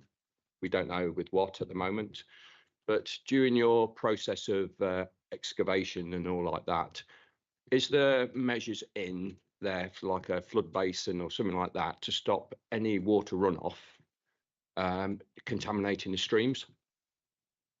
Yes. So currently, obviously, any contaminant that there is a groundwater and water courses through the site and going in there. So currently, there is no evidence of through the testing which has been undertaken of any contamination coming from the site into the water into the waterways. There is there is a condition to be satisfied, which would be the further intrusive testing for comprehensive contamination and remediation strategy that needs to be put in place and approved before we start doing the remediation work. So that is a condition of the planning application. Sorry if I answered the question, or is there another part to your question I haven't? No, just wondering, because of as soon as you start moving soil, debris, stuff like that, you loosen up the contaminated area. If you have flash rainfall like we've just been having in the last like 6 months, a year, 2 years, it's just a concern that if you haven't got these measures in place before you start doing the site, it needs to be done before these platoons or catchments hits need to be done before you start doing any other part of the site. So you've got somewhere where it can be pumped out and taken away, because with the streams being so close, is the contamination to the park and the rivers down here. That was just a yeah. I understood, Councillor. Thank you for that. And just to sort of reconfirm, the condition ensures that the remediation strategy is robust and in place before we commence work in the remediation. Yeah, so that is still a detailed work to be provided. Thank you. And just to, I was going to ask a question myself on the contamination. That's an assumption rather than a knowledge at this moment in time that they may, other than the normal sort of asbestos because of the dates of the buildings, etc. We've done a number of tests. Obviously, we're restricted because of all the structures, just how much we can, the areas that we can test. So the testing undertaken and was has been provided, highlights contamination that has been found to date, and that that there is obviously solutions that can be undertaken for remediation. What we don't know is what we don't know, which is in the percentage of the site which has yet still to be tested. Thank you. Are there any more questions for clarification? No. In that case, then, thank you very much for your time. Thank you so much. There are no other speakers on this application. Therefore, we'll open the debate. We have the officer's recommendation for approval. Would anybody like to start the debate?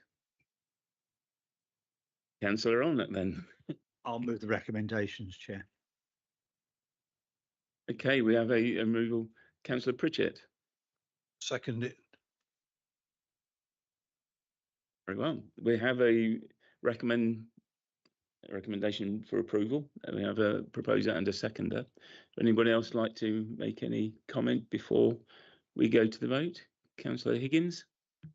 Yeah, I'm going to just probably get a little bit on my soapbox here. Members probably have heard this, officers will have done, but any members... You make sure that it is any members to this application. It absolutely is. If you yeah. Please allow me to finish. Thank you, Chair.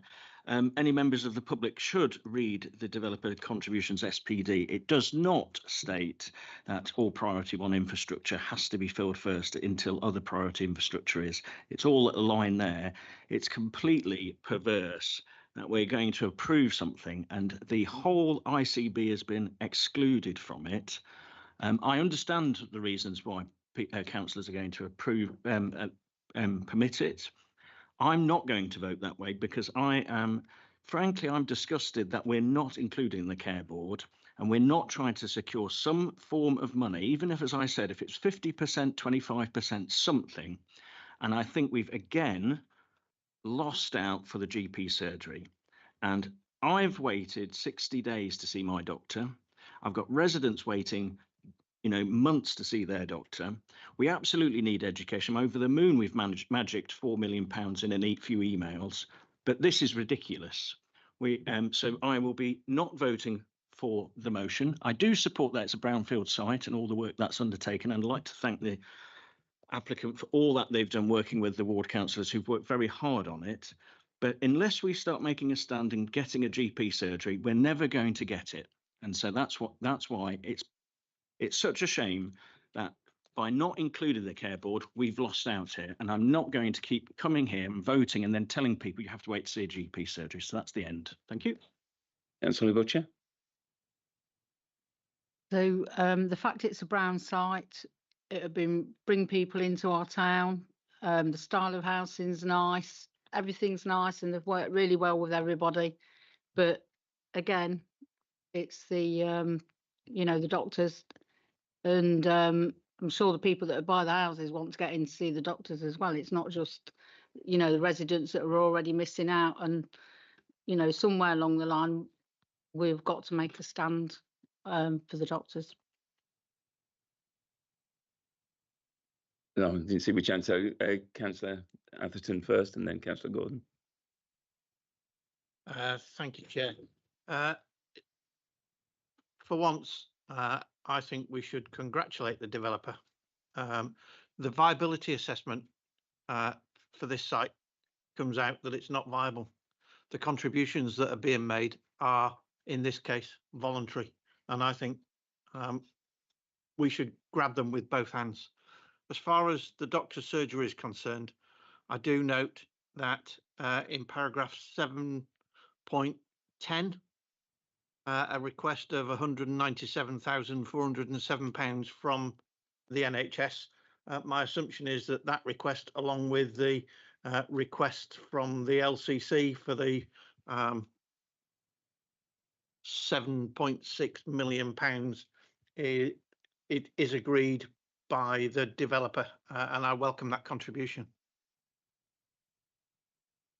Councillor Gordon. Yeah, I don't think it's going to make any difference to the waiting times on the NHS, for a new surgery and stuff. Hopefully we'll get one. But I think if this goes ahead, and especially when the other housing developments that are being developed now, that are already being built, I think at some stage the government is going to have to see and look and just see how the population is rising in Melton, and hopefully they will help us to get this second surgery. But I don't think failing this, refusing this will make any difference. So I think we should go ahead and, just review it again, look at all the positives and negatives and get a balance. Thank you. Councillor Higgins, yeah. I'm not recommending a refusal. I'm saying that we've missed an opportunity to secure at least some funding, whether it was 25%, 50%. We've just missed that opportunity, and that's what I'm very disappointed with. Councillor Olnett. Well, I've heard what's been said, and if there is a legal route to varying the mix, I'm not wedded to 4 million for education. If it was 3.5 million for education and £500,000 towards a doctor's surgery, I'd be as happy as Larry. So if there's a legal route to crafting an amendment, then I would certainly accept it. But I don't know whether there is a legal route to crafting an amendment. So if we can get some advice, because it won't matter to the developer, because they're making the lump sum and they clearly don't mind, because they're good people and they've done a brilliant scheme. So I think if there's a legal route, then let's have it, and I'd accept the amendment. I'm going to pass to my learned colleague, Sarah. Thank you, Chair. I've just got the developer contributions SPD open in front of me at the moment. So Paragraph 3.3.6 of that document tells us that those items that are marked as priority 1 in the table are regarded as essential to facilitate development. In priority 1 are strategic highways and education. It specifically states that those items marked as priority 1 are regarded as essential to facilitate the development, and as such, it is not envisaged that they can be compromised in any readily foreseeable circumstance. Priority 2, which is spread into A, B and C, so it's got kind of 2A, 2B, 2C, covers the other items like affordable housing, NHS contributions for primary care, public transport, libraries, etc. So then at paragraph 3.3.7, so literally just the next paragraph down, quotes specifically that there may be a proportioning of the contributions across those priorities marked as 2A, B and C, with a weighting in favour of A, then B, then C. But at no point in the document does it say that those items at priority 1 could be proportioned against others lower down in the table. So if you were to wish to try and reduce the education contribution in favour of trying to apportion some to the NHS, you would get an objection from the Education Authority, from the County Council. You used the phrase readily foreseeable. If it's not readily foreseeable, is there a loophole there? Because I would say it's not readily foreseeable. Thank you, Chair. What's the phrase? I think it's probably fairly safe to say this SPD was adopted in, and Alex can probably remind me of this one, seeing as he was September 2021, wasn't it? When we were obviously in a fairly different economic context. This was before war had broken out in Ukraine, before interest rates had risen as dramatically as they have done. And that's where that phrase essentially came from, that it is not readily foreseeable that we'd have to compromise on either strategic highways or education. In this case, the County Council has compromised on the strategic highways contribution. And whilst we're not looking at any other applications here, we're just looking at this. If I can take you back to the Melton North Sustainable Neighbourhood applications that we dealt with at the Special Committee in December, the County Council did again at that point compromise on those priority 1 infrastructures, but on this occasion they've taken the compromise on strategic highways but not on the education. So the moral, Chairman, is that we have got to change the SPD because it wasn't done properly the first time. That's the moral we've got to know. But that was before my time on the council. So is that absurd because I got Councillor Gordon first, but yeah. I mean, and I'll add, and the reason that some people may think I'm trying to forestall some parts is it's an argument that needs to be elsewhere. It's not this application, it's an argument elsewhere. But Councillor Gordon. Yeah, when it comes to the doctor's surgery, the main problem is we can't get doctors to come to Melton or to other places as well, because a lot of the doctors are all going private. You might get some that will come and do sort of part-time private and NHS, but a lot of the doctors are going full-time private. So it's not necessarily that we want to get a second surgery, which I do want. I do want a second surgery, but it is filling it with doctors. And that's where the problem lies, is getting doctors to come here and, giving them an incentive, whatever. Thank you, Councillor Gordon. Councillor Pritchett, do you still wish to make a point? Yeah. Following on from your point, Chair, I think not done properly. I should be retracted. I think that was it was done properly at the time. There were 2 roads, and I think linked to that there had to be a legal agreement relating to the disbursement of the Section 106, and also the amount of contribution from this council. So it was done properly at the time. Thank you. I think we have a need for a slight clarification from Councillor Atherton's statement. Louise? Thank you, Chair. Councillor Atherton, during your participation in the debate, sorry, I think you mentioned, and I might have got this wrong, but I think you mentioned you welcome the contributions of £7.6 million and the contribution to health. just want to clarify that is the request of a contribution. The only contributions that are being paid are the education contribution, which is £4 million. So the comments that you've raised in relation to 7.4 of the report, that is the request rather than the actual payments that's being made. Okay, thank you.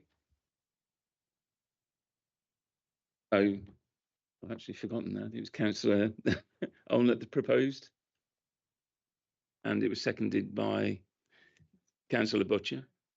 No, sorry. Councillor Pritchett, sorry. No. Thank you. And there seems to be no more requests to enter the debate, so I'll put that proposal forward to the vote. So those in favour of accepting the application and approving the application, those in favour, the recommendation.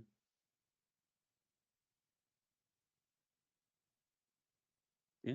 Those against? Against? And both Councillor Higgins and Councillor Butcher request to record. No abstentions. Any abstentions? Oh, one abstention. Sorry, Councillor. So the application is approved. Thank you very much, and thank you very much for and thank you very much for the work that you did during the design work. And I know the ward councillors were very involved, and there was a lot of changes you made. So I do appreciate that. Thank you very, very much, and thank you for all the work that the officers have done, especially just recently. Thank you very much. In that case, would members like a 5-minute break? Yeah. We'll take one more 5-minute break, and then it's all the way through to the end. So thank you very much.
if we can start bringing this meeting back to order. Sorry, members of the public, you're more than welcome to stay, but if you wish to leave, please leave now.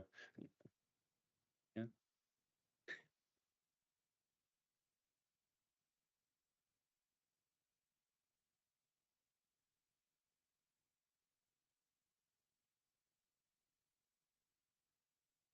Okay, I'd like to bring this meeting back to order. Need to recognise for the minutes that Councillor Brown and Councillor Higgins have had to leave due to other work commitments, so they're no longer within the committee.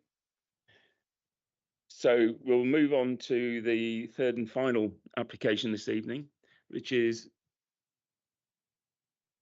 application 24/00312, stroke outline, the land OS 477212320 Waltham Road, Thorp Arnold.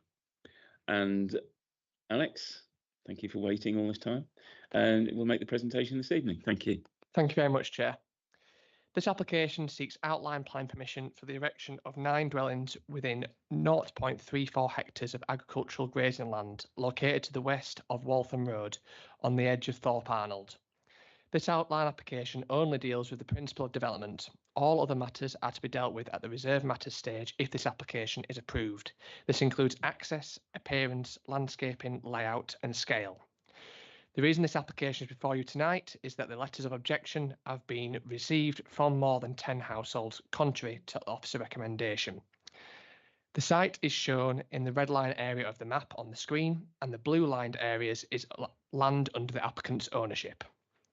Concerns have been raised by local residents over the impact the development would have on the existing agricultural tenancy within the agricultural grazing land. The applicant has demonstrated that the notice has been served on the tenant in accordance with the planning requirements. Therefore, the planning requirements have been met and procedurally the application is compliant, and the impact upon the business is therefore not a planning consideration. Next slide, please. The site is located within the limits to development as designated by policy S1 of the neighbourhood plan, and is also located within the allocated site of Thor 2 as shown on the map, which allocates 11 dwellings within this location. Therefore, it is considered the principle of housing in this location, with the site being allocated and within the limits to development, is acceptable. Next slide, please. The application has been supported by an indicative site layout plan. It should be noted that the layout is a matter to be dealt with at reserve matters stage, then this layout is subject to change. However, it is considered that the indicative layout demonstrates that the site can be developed in the form being suggested without resulting in a sense of overdevelopment or adversely impacting the visual amenity of the area or landscape. Concerns were raised in regards to the impact upon ecology and biodiversity. A preliminary ecology appraisal was assessed by County Council Ecology. They have concluded that the appraisal is acceptable and have stated that there was no evidence of protected species recorded. In addition, Condition 10.9 requires the submission of a biodiversity management plan, which would secure biodiversity net gain on the site. However, this is not required to be 10% as per the national legislation, as the application was submitted prior to April 2024. It would also detail the enhancements proposed on and off-site and how these would be managed. Therefore, it is considered the proposed development would be unlikely to impact negatively upon matters of ecological interest and would provide a biodiversity net gain through the proposed conditions, subject to the proposed landscaping dealt with in the reserve matters application. Next slide, please. Although access is a matter to be dealt with at the reserve matters stage, if the application is permitted, planning officers felt that in order to properly assess the principle of development, indicative details of the proposed access were required to be submitted. The proposed indicative access, as shown on the screen, would be located in the southwest corner of the site connecting to Waltham Road. Amendments were made to the site location and access to account for comments received by the local highway authority in connection to the MMDR land and visibility displays. As shown on the illustrative context map on the screen, the site would be in close proximity to roundabout 4 of the MMDR. However, the local highway authority have stated that the proposed access should provide a safe and suitable site access following submission of supporting information and appropriate access design as part of a future reserve matters application should planning consent be granted. Next slide, please. The local highway authority recommended a condition be placed on the decision if permitted, requiring the creation of a pedestrian footway into the village of Thorp Arnold. Since the publication of the report following committee briefing with councillors, condition 10.7 has been amended to include more specific details. The revised condition reads as follows. The development hereby permitted shall not be occupied until such time that a pedestrian footway and, if necessary, a pedestrian crossing point has been provided in accordance with the Leicestershire Highways Design Guide, specifically active travel principles, to ensure suitable and safe pedestrian connectivity to the site from the village of Thorp Arnold and access to public transport, in accordance with details first submitted to and agreed in writing by a local planning authority. This condition is proposed to replace the existing condition at 10.7 of the report. Next slide, please. In summary, the site is an allocated site under the Thor 2 allocation of the Melton local plan, and therefore the principle of development has been established via local planning policies. The application only seeks outline permission for the principle of the development in this location, and therefore consideration of matters including access, layout, appearance, landscaping and scale are to be dealt with at the reserve matter stage if this application is permitted. There have been no objections from statutory consultees, including highways, in relation to the MMDR. Therefore, it is recommended that the application is approved, subject to the conditions set out in the report and the revised 10.7 condition as detailed within the presentation. Thank you very much, Chair. Thank you very much, Alex, and thank you for the report. Would anybody like to, any members, questions for clarification? Councillor Pritchett. Thank you, Alex, for that. I've got a problem. It will carry forward to the debate, possibly. A problem with the revised condition, right? You mentioned the design guide, an active travel principle, or it should rather best practice or planning requirements. The highways guide, as I see it, is behind, and it's not up to date, and therefore, if that's not up to date, they might not have to put in what is the latest best practice. So my concern with the active travel principles of people having a footway crossing a road to get to a primary school and the local shop is that it requires crossing. It may need a footpath that side the road to get to the suitable place. It requires a crossing, and it requires the footway to connect on the south side with the existing footway, so the people can walk all the way to Tesco's or then cross the road in a 30-mile-an-hour limit to get to a school. So it's not quite as tight. And I think we've had this before where Councillor Mason has mentioned the travel to school requirements and ROSPA, and it's somewhat weak, because what you're saying is if it's not in the design guide and the county council, then they don't have to do it.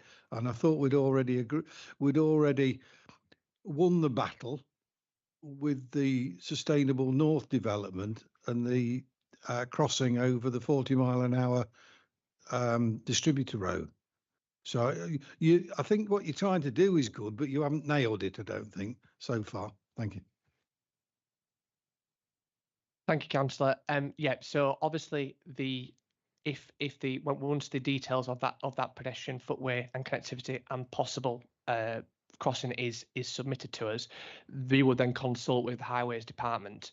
So they would be assessing it against their guidance. So that is why that specific guidance is being mentioned in regards to that. So although that guidance may be classified out of date, that is the one that they would be measuring it against. Got national guidance. We want children to cross the road safely. I'm not having it. I mean, as far as I'm concerned, stepping back, it's in the local plan, but it's a stupid place, right? as far as I'm concerned. It's just a matter now of getting people safely from that location to the centre, whatever the centre is of Thorpe. I don't even know if there's a play area there, and safely to school. And it's the wording and nailing that seems to me, and it's a consistent theme with me for relating to this sort of thing, and it just doesn't do it for me. But I don't think there was a question there to answer for clarification, was there? Or do you want to? Yeah, Karen. What I would say, councillor, if you were minded to permit the application, if you wanted to amend that condition as you see fit, then we can look into that. But obviously, that is the condition that is proposed to you tonight. the debate. Yeah, thank you. Any other questions for clarification? No. In that case, then we'll move on to the only other speaker, which is Mr. Charles Skelton.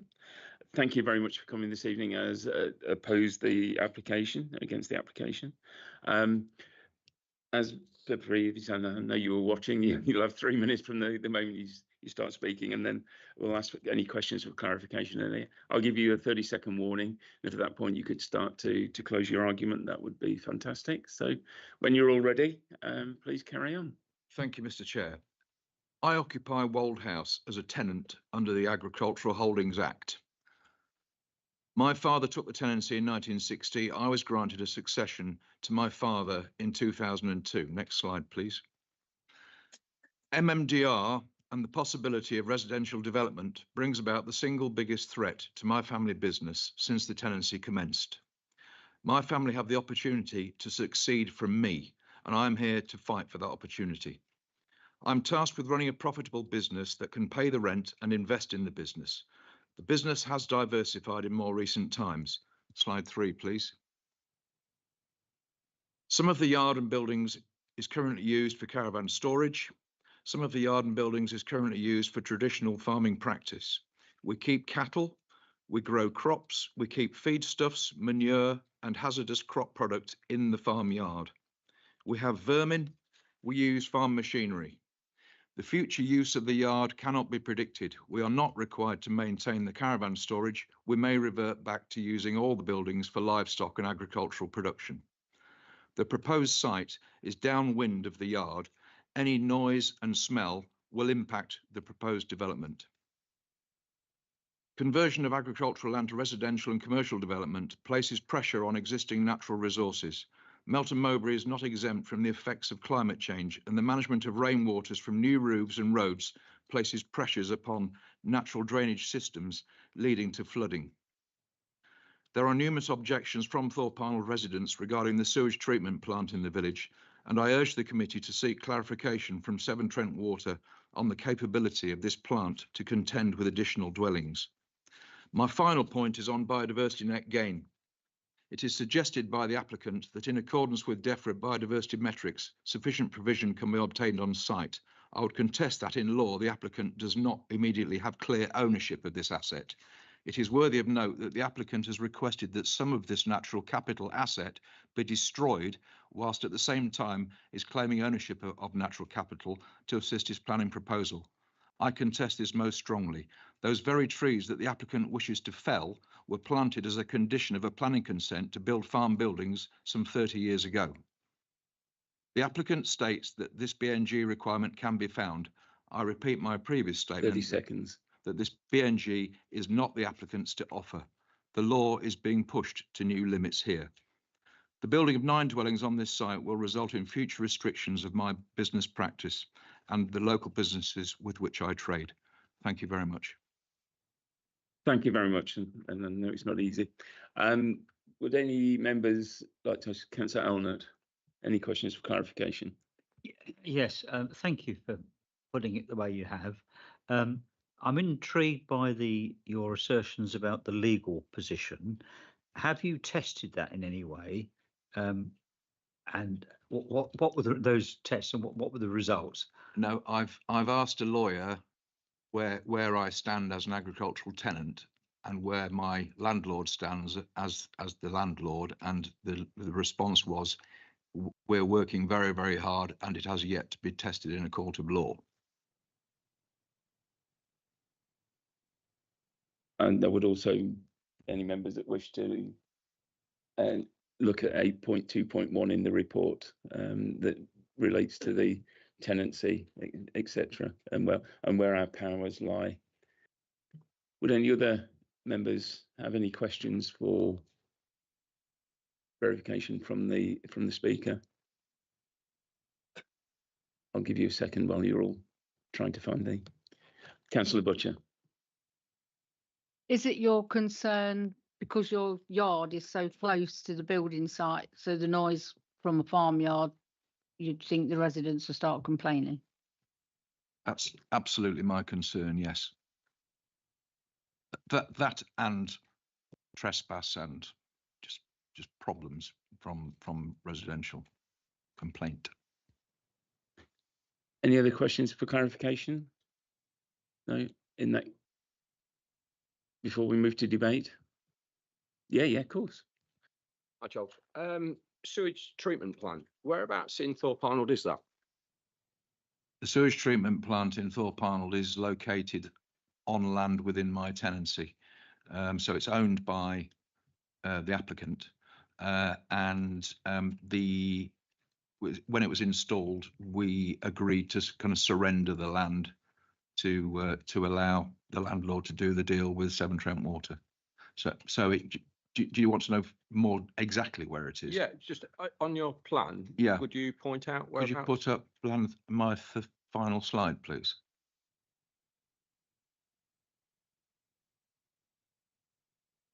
Okay. You see where the wind direction arrow is? Yeah.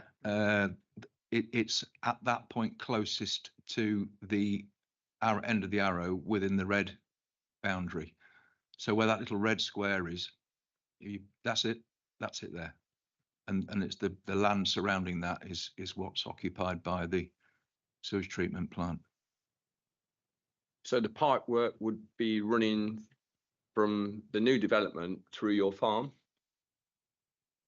I haven't seen any proposals for how sewage will get from the new development to the sewage treatment plant, but that would seem logical, yes. Okay.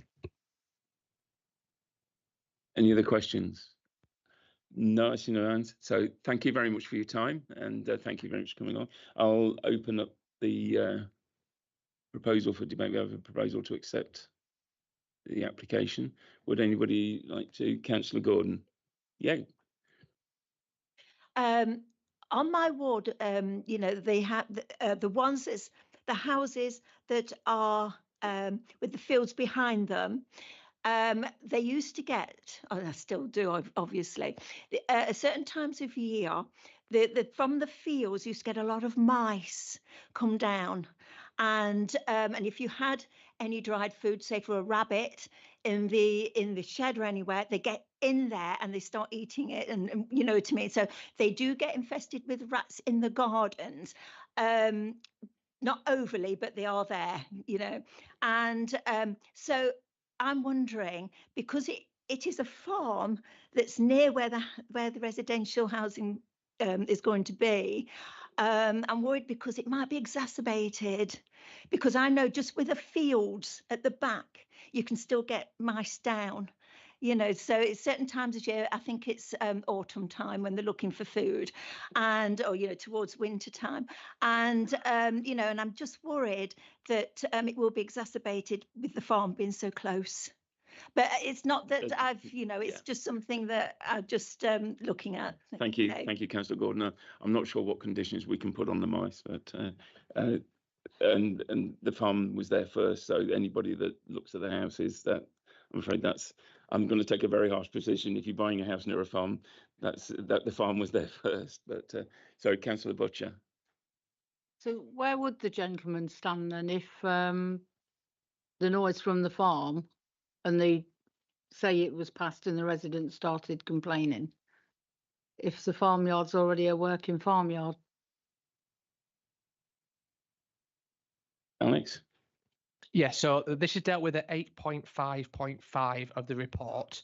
So paragraph 200 of the MPPF deals with existing businesses, such as a farm or takeaways or anything like that, being close to proximity to a development.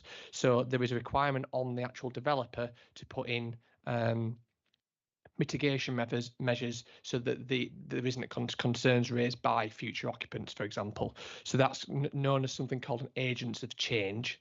So that is something that is conditioned. So we actually have got a condition. One moment. Condition. Just one moment.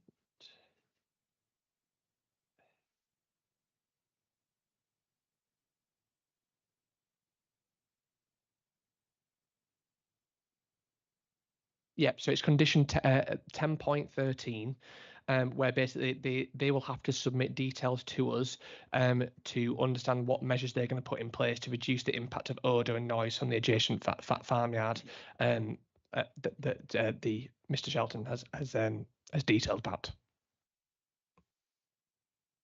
Councillor Arnold.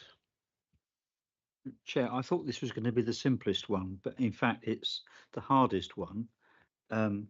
I'm concerned from what I've heard that the objector, the tenant farmer, is actually saying that his farming practice may not be viable if this development goes ahead. That's what I think I heard him describe. Now, I want to know from officers, if not tonight, then I suggest we defer to find out whether that is a material relevance to a decision that a planning committee can make, or if there's another route out of this. My instinct is that this is bonkers, frankly. You know, there's a working farm. We do need housing, and we passed 2 applications tonight for housing. I'm not comfortable with this application as it stands. About the sewage farm, that's a technicality. You know, if it was to go ahead, that would have to be resolved. Blah de blah. I understand that bit. As with the pedestrian crossing, I fully understand that would have to go ahead. And if we vote in favour, I want to see a condition. I'm sure Councillor Don Pritchett will make an amendment to that effect. So that's good. But before we get to those technicalities, I don't like this. It doesn't seem right to me, and I want a route out of it if the officers can point it that way, please.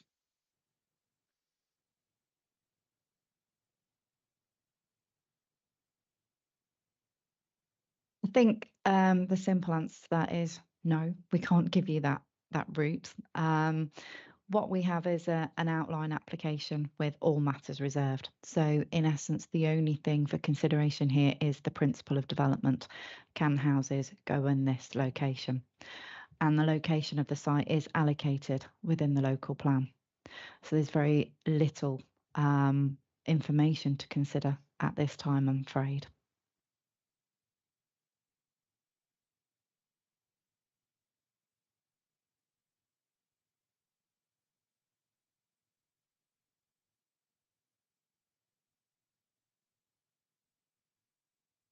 Thank you.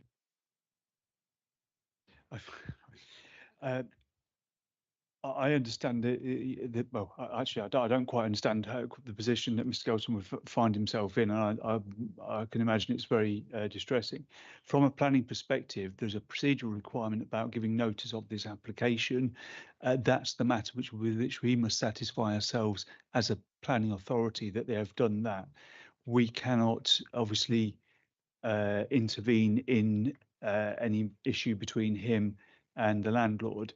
And that's something which we can't take account of as a material consideration, because if the applicant for this matter hadn't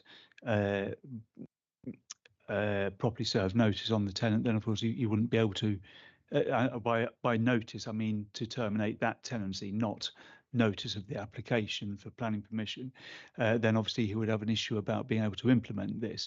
But as was pointed out, this is an application about development in principle, and that's what needs to be considered at this point.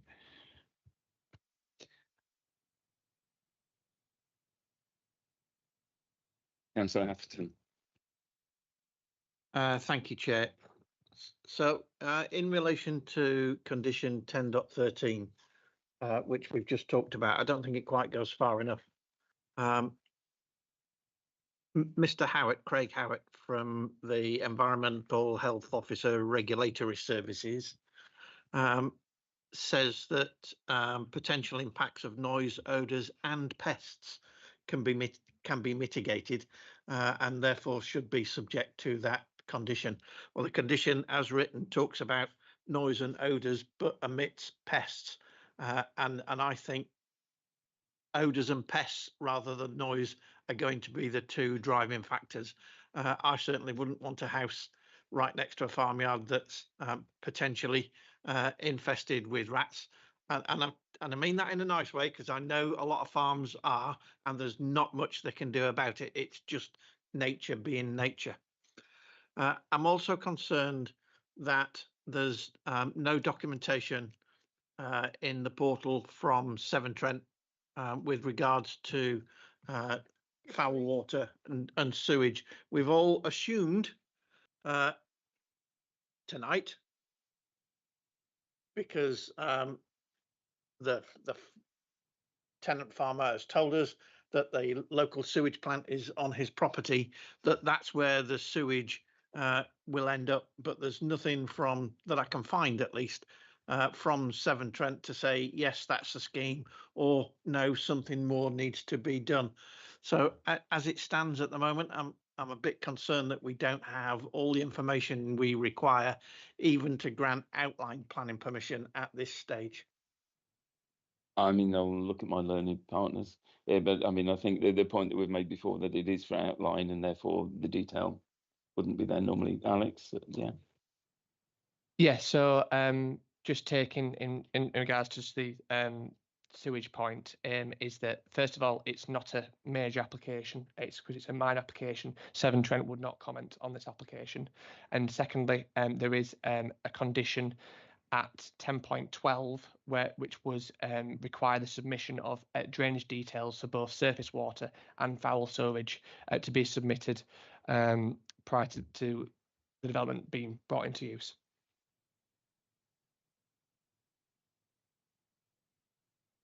Councillor Sharp. But on a lot of these applications that you sit here and read with Severn Trent never seem to do anything about it. They just say, yes, it's okay.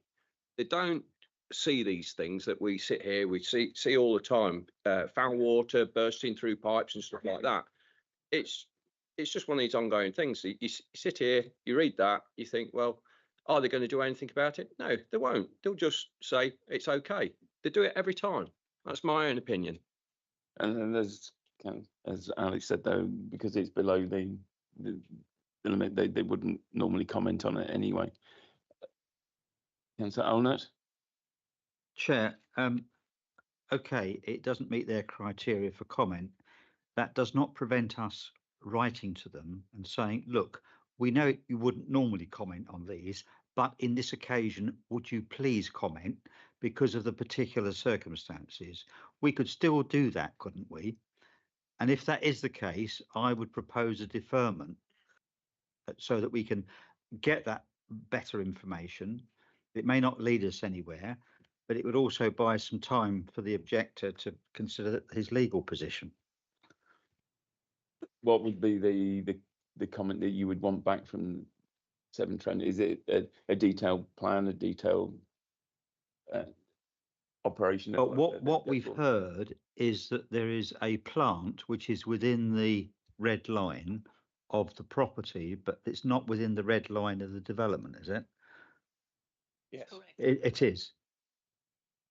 No, it's not within the red line of the development, no. Right, so there is a practical issue here about what route that would have to take. Now, without going into the detail, would it be across somebody else's land, and is there a right to do it, or would it be outside and back in?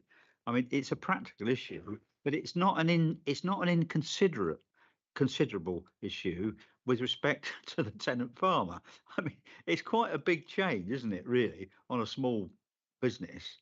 I think I think we ought to try to get a bit more movement on this, and I think a deferment is not unreasonable in these circumstances, and it would buy the farmer a bit more time to consider his position, because I think he's in between the devil and the deep here. I think this is not fair. It's not right, and we should try and do something about it. Just before I bring Louise in, I mean, as we've said before, or I've said before in deferrals, I want to make sure that if we do defer, that we cover all of the bases so that we've got all of the information we need to make the decision coming back. So, but Louise, did you want to? Alex, sorry. Yeah, thank you very much. So just to be very clear on this matter, the latest written ministerial statement in regards to Severn Trent specifically tells us as planning departments not to consult Severn Trent on minor applications. And that was released in March in 2025. So that is why they haven't been consulted. So they will not provide us any comments on this application. So just to be very clear on that, if you are going to defer on that matter, you will not gain a response on that matter because we have been told not to consult with them on mine applications. Can I ask a question of the lawyer present?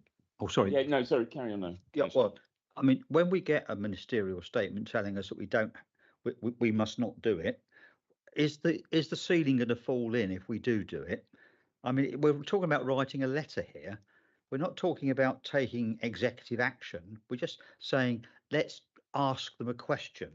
So can you give us a bit of help here, Clive? First thing is we have a clear position as to what constitutes a major development in which they are a statutory consultee. We have a ministerial statement about about reinforcing the fact that we don't ask them for things other than that. We have no significant likelihood of response because it's simply something they do not do. So it's pretty much a pointless exercise to take us no further forward.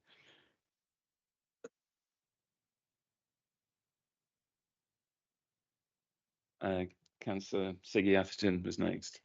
Thank you, Chair. So if you can't ask Severn Trent Water, can we not ask the applicant to put a more detailed information to us, how he sees sewage and everything else to go before we make a decision? Because that would be the logical way forward, wouldn't it? Good on.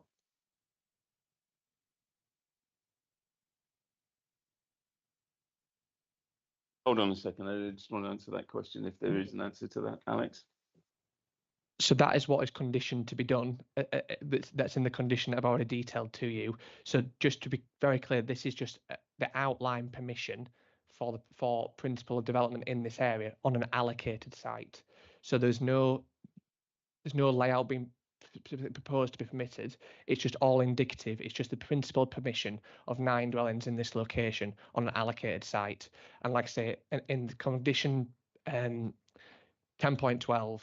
It does say the development hereby permitted shall not be commenced until drainage plans for the disposal of surface water and foul sewage have been submitted to and approved in writing by the local planning authority. Councillor Mason was next. Yeah, the point that I was going to make has just been made by Alex. That's the whole crux of outline planning and detailed planning. We will assess the detail of the solution to the soil drainage. It could be that the applicant may propose to put a Clargester plant within the confines of the own site. There's a multiplicity of things. It may not even be intending to use the this sewage treatment works. I don't know that. So you can't ask for something. It's we don't know what we don't know. That's what I'm trying to get at. But I do think the detail should come out at full planning stage. But just on if there is proposed a deferment, and may well be one, I would also like to include a deferment to further discuss the a condition regarding the footpath, a provision of the footpath that would get over the hump of a discussed thing tonight, which could be quite a technical issue. Thank you. Councillor Pritchett, you next. Thank you, Chair. Thank you for that, Councillor Mason. Well, for tonight, having considered the condition relating to the footpath, what I would like to add is an addition to it. There's the footpath to Thorp Arnold, and there should be a continuous south side footpath to Melton Mowbray. Where appropriate, where there's a gap, there should be a form a continuous footpath to allow people, once they've crossed the road to the main side of Thorp Arnold, to be able to walk into Melton Mowbray. And if there's any gaps in that footpath, that they're required to provide. And then I can live with the assessment of the immediate footpath and the crossing with the county council as we go forward on this. And that's in deference to the deferment. That's in defence of. As for now, absolutely. Sorry, Councillor Atherton, I think you were next. Yeah, thank you, Chair. I was just looking at Google Maps then. I think there is already that continuous footpath, at least from the church, albeit it's not wide enough in all places to take a pushchair or a wheelchair. That condition probably does need to be expanded a little bit. What concerns me, and the real reason I put my hand up, is coming back to the treatment of sewage. If we are under direction to not consult Severn Trent, the experts on the disposal of sewage, however the proposal comes out, how do we consult an expert unless we've got one in the committee? And I don't think we do. How do we consult an expert to know whether what we're being told is right, wrong, workable, unworkable? Where do we stand if we accept at the next stage a detailed plan for the disposal of sewage that turns out to be absolute and utter sewage itself legally? We've said yes because we've got no experts. Where do we stand from a culpability perspective? In the sewage? Other than in the sewage.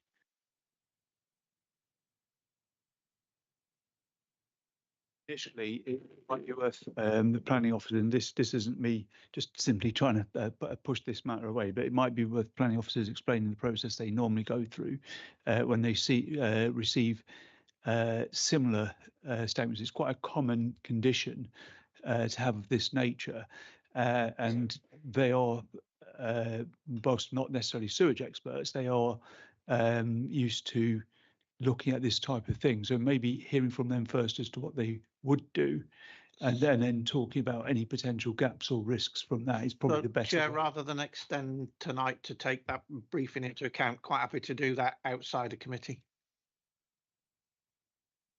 But are you saying that I'm trying to understand at this moment in time where we are with on a deferment? That's not a deferment for this application. That's a wider issue that we need to work with. So we did have a proposal for a deferment. Is that still something you wish put it to on the table? But if it can't be achieved the way I said it, but it can be achieved on the basis of the pedestrian crossing and other things, then I'm happy for be it on that basis.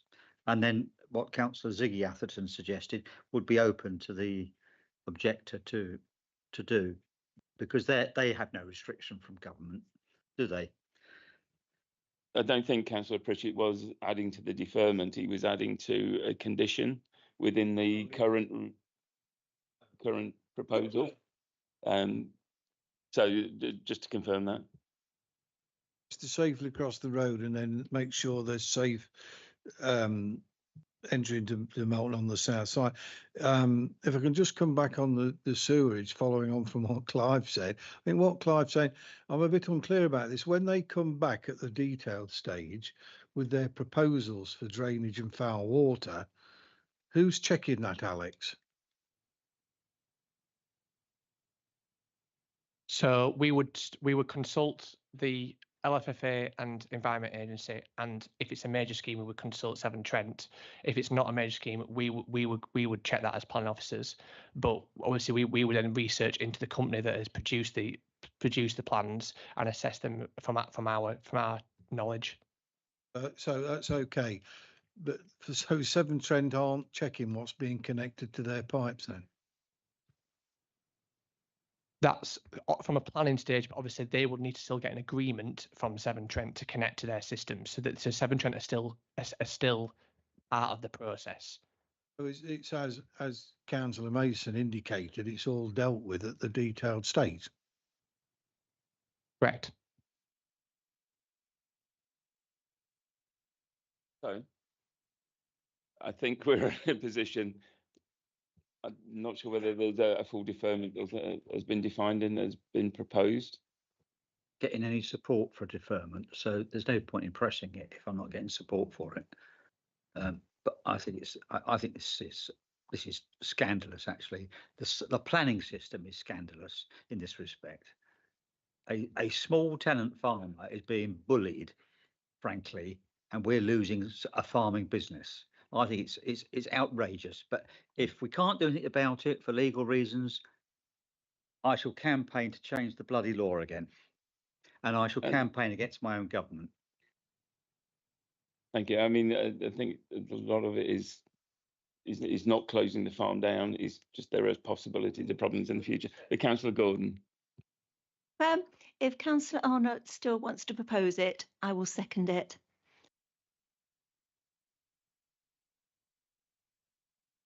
But again, I mean, and then this is a general statement I'll always say on deferments, that we have to, if we're going to defer, we need to be able to come back with the information that actually says we can then make a decision. And I think what we've actually discussed is we're unable to do that, to defer it. So deferring it is not fair to the applicant, it's not fair to the people that are going to be affected by it. So I'm not sure the deferment. Councillor Siggy Atherton. I think at the moment we're playing with the unknown. Referral won't do anything because we haven't really got proper grounds for it to get information back. Severn Trent won't do anything else. If we pass it, we still got, when it comes to the detailed planning committee, the opportunity to defer, refuse, whatever, because then we have all the information, if I understand this correctly. Councillor Ian Atherton. So, Chair, it's with some regret because I can't find a policy reason to not do it. I'd like to propose that we accept the outline planning permission with one amendment to the conditions, and that's the amendment to 1013 to include pests, not just odour and noise. And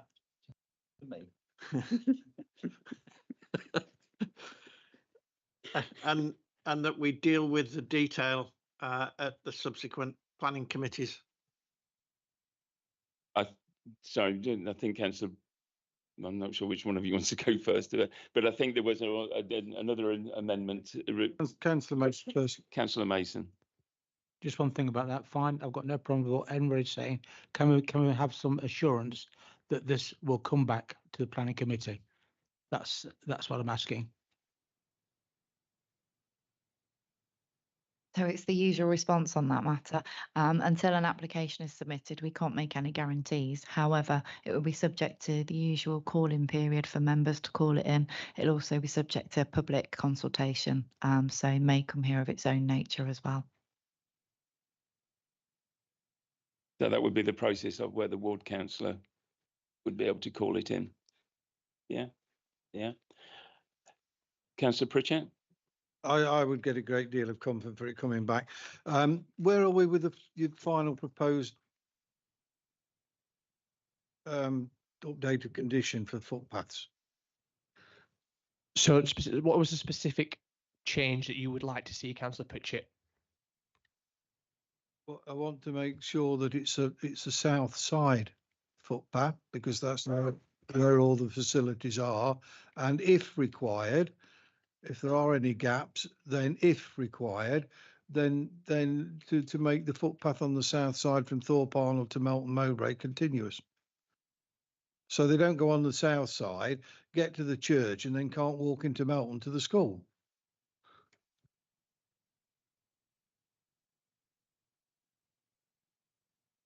An absolute it's a nonsense in today, the standards that we should have for moving about on foot. And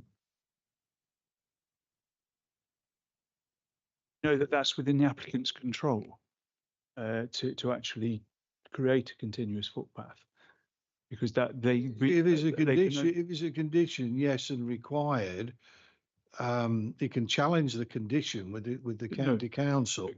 Conditions should be something that the applicant is capable of complying with. If, for example, it requires them to do something on someone else's land, or, you know, in this instance, this is talking about highway land, it's outside of their direct control. It needs to be something like subject to the agreement with the county council. Yeah.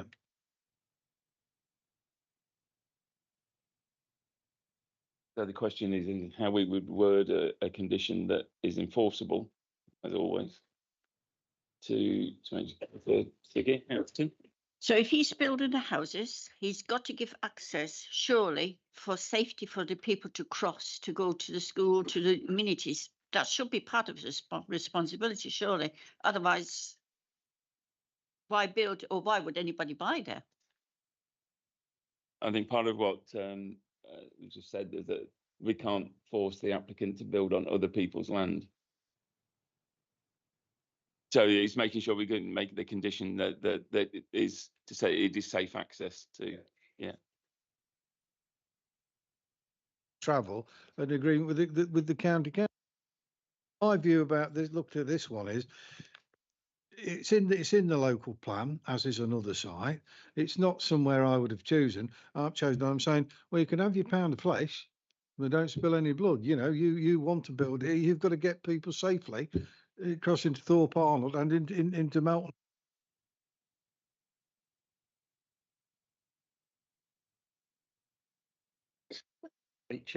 Sorry, Ian. I was just going to ask a question that Councillor Atherton just asked to me. When we did the gypsy site in Bottisford, was there not something we put into that application, a condition about footpaths and safe access to Bottisford?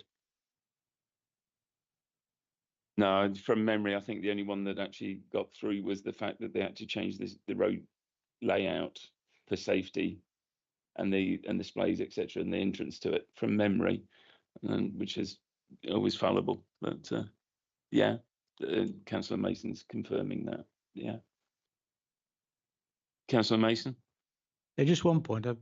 We're discussing this, and but we spraying from the plan, the neighbourhood plan or the local plan, Appendix 1. It clearly states for policy Thor 2, footway that the development of the site Thor 2, which this is, will be supported provided that footways are provided to ensure a safe pedestrian access from the development into the village. If we don't provide that, we should turn it down. So would the condition as is in the report satisfy that? Sorry. Yeah, I'm looking at the Don who's been actually. I am happy, yes, but I'm aware of the legal wriggling in and out that can happen is if necessary and that. So that's my only. I've got a caveat on that, but I'm okay to go. I'll go forward with it. I'm not seeing any other comments. So, do we have a proposer for this application? Councillor Afton, yeah, and the seconder with the amendment that Councillor Atherton added to it. Anybody wish to second? No seconder. So therefore, we have no proposal. So we will need to come back to say what is the proposal that people would like to put forward. We've discussed deferment, which we don't believe we can go to deferment without that. If we can't find a proposal for acceptance, I need to look for a proposal for refusal, and it needs to be, as always, refused on grounds of that we can defend. It's just so. If you can't find a reason for referral, then we can't find a reason for refusal, surely, because they're very similar, because we had a stalemate. In that case, then I'll take my position as I will second Councillor Atherton's proposal, and unless anybody wishes to add any to that debate, I will put forward to the vote to accept the proposal as per the report and per the amendment by Councillor Atherton. All those in favour of accepting?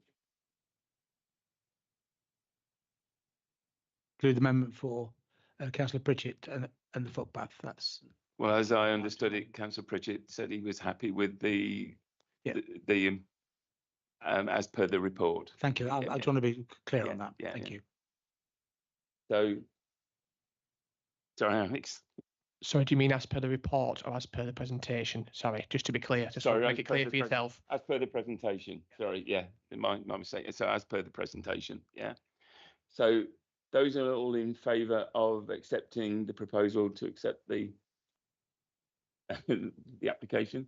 Those in favour?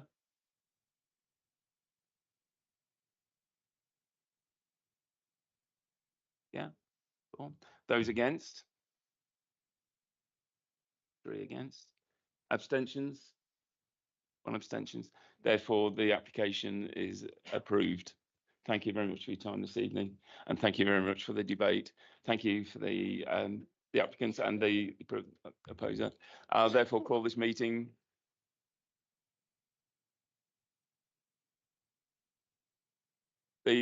As I understood it, there was 4 in agreement, 3 against, and 1 abstention.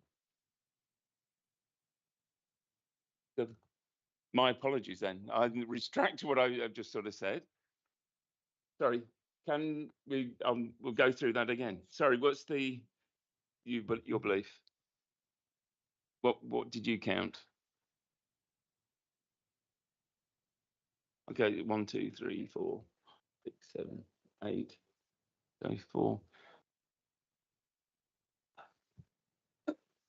In that case, then it comes to my wonderful position, which is to take my position, which was to vote the same way, which is to approve the application.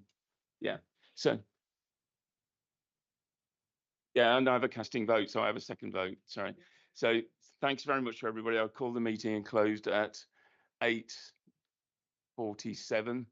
Thank you very much for your attendance, and thank you very much for this evening.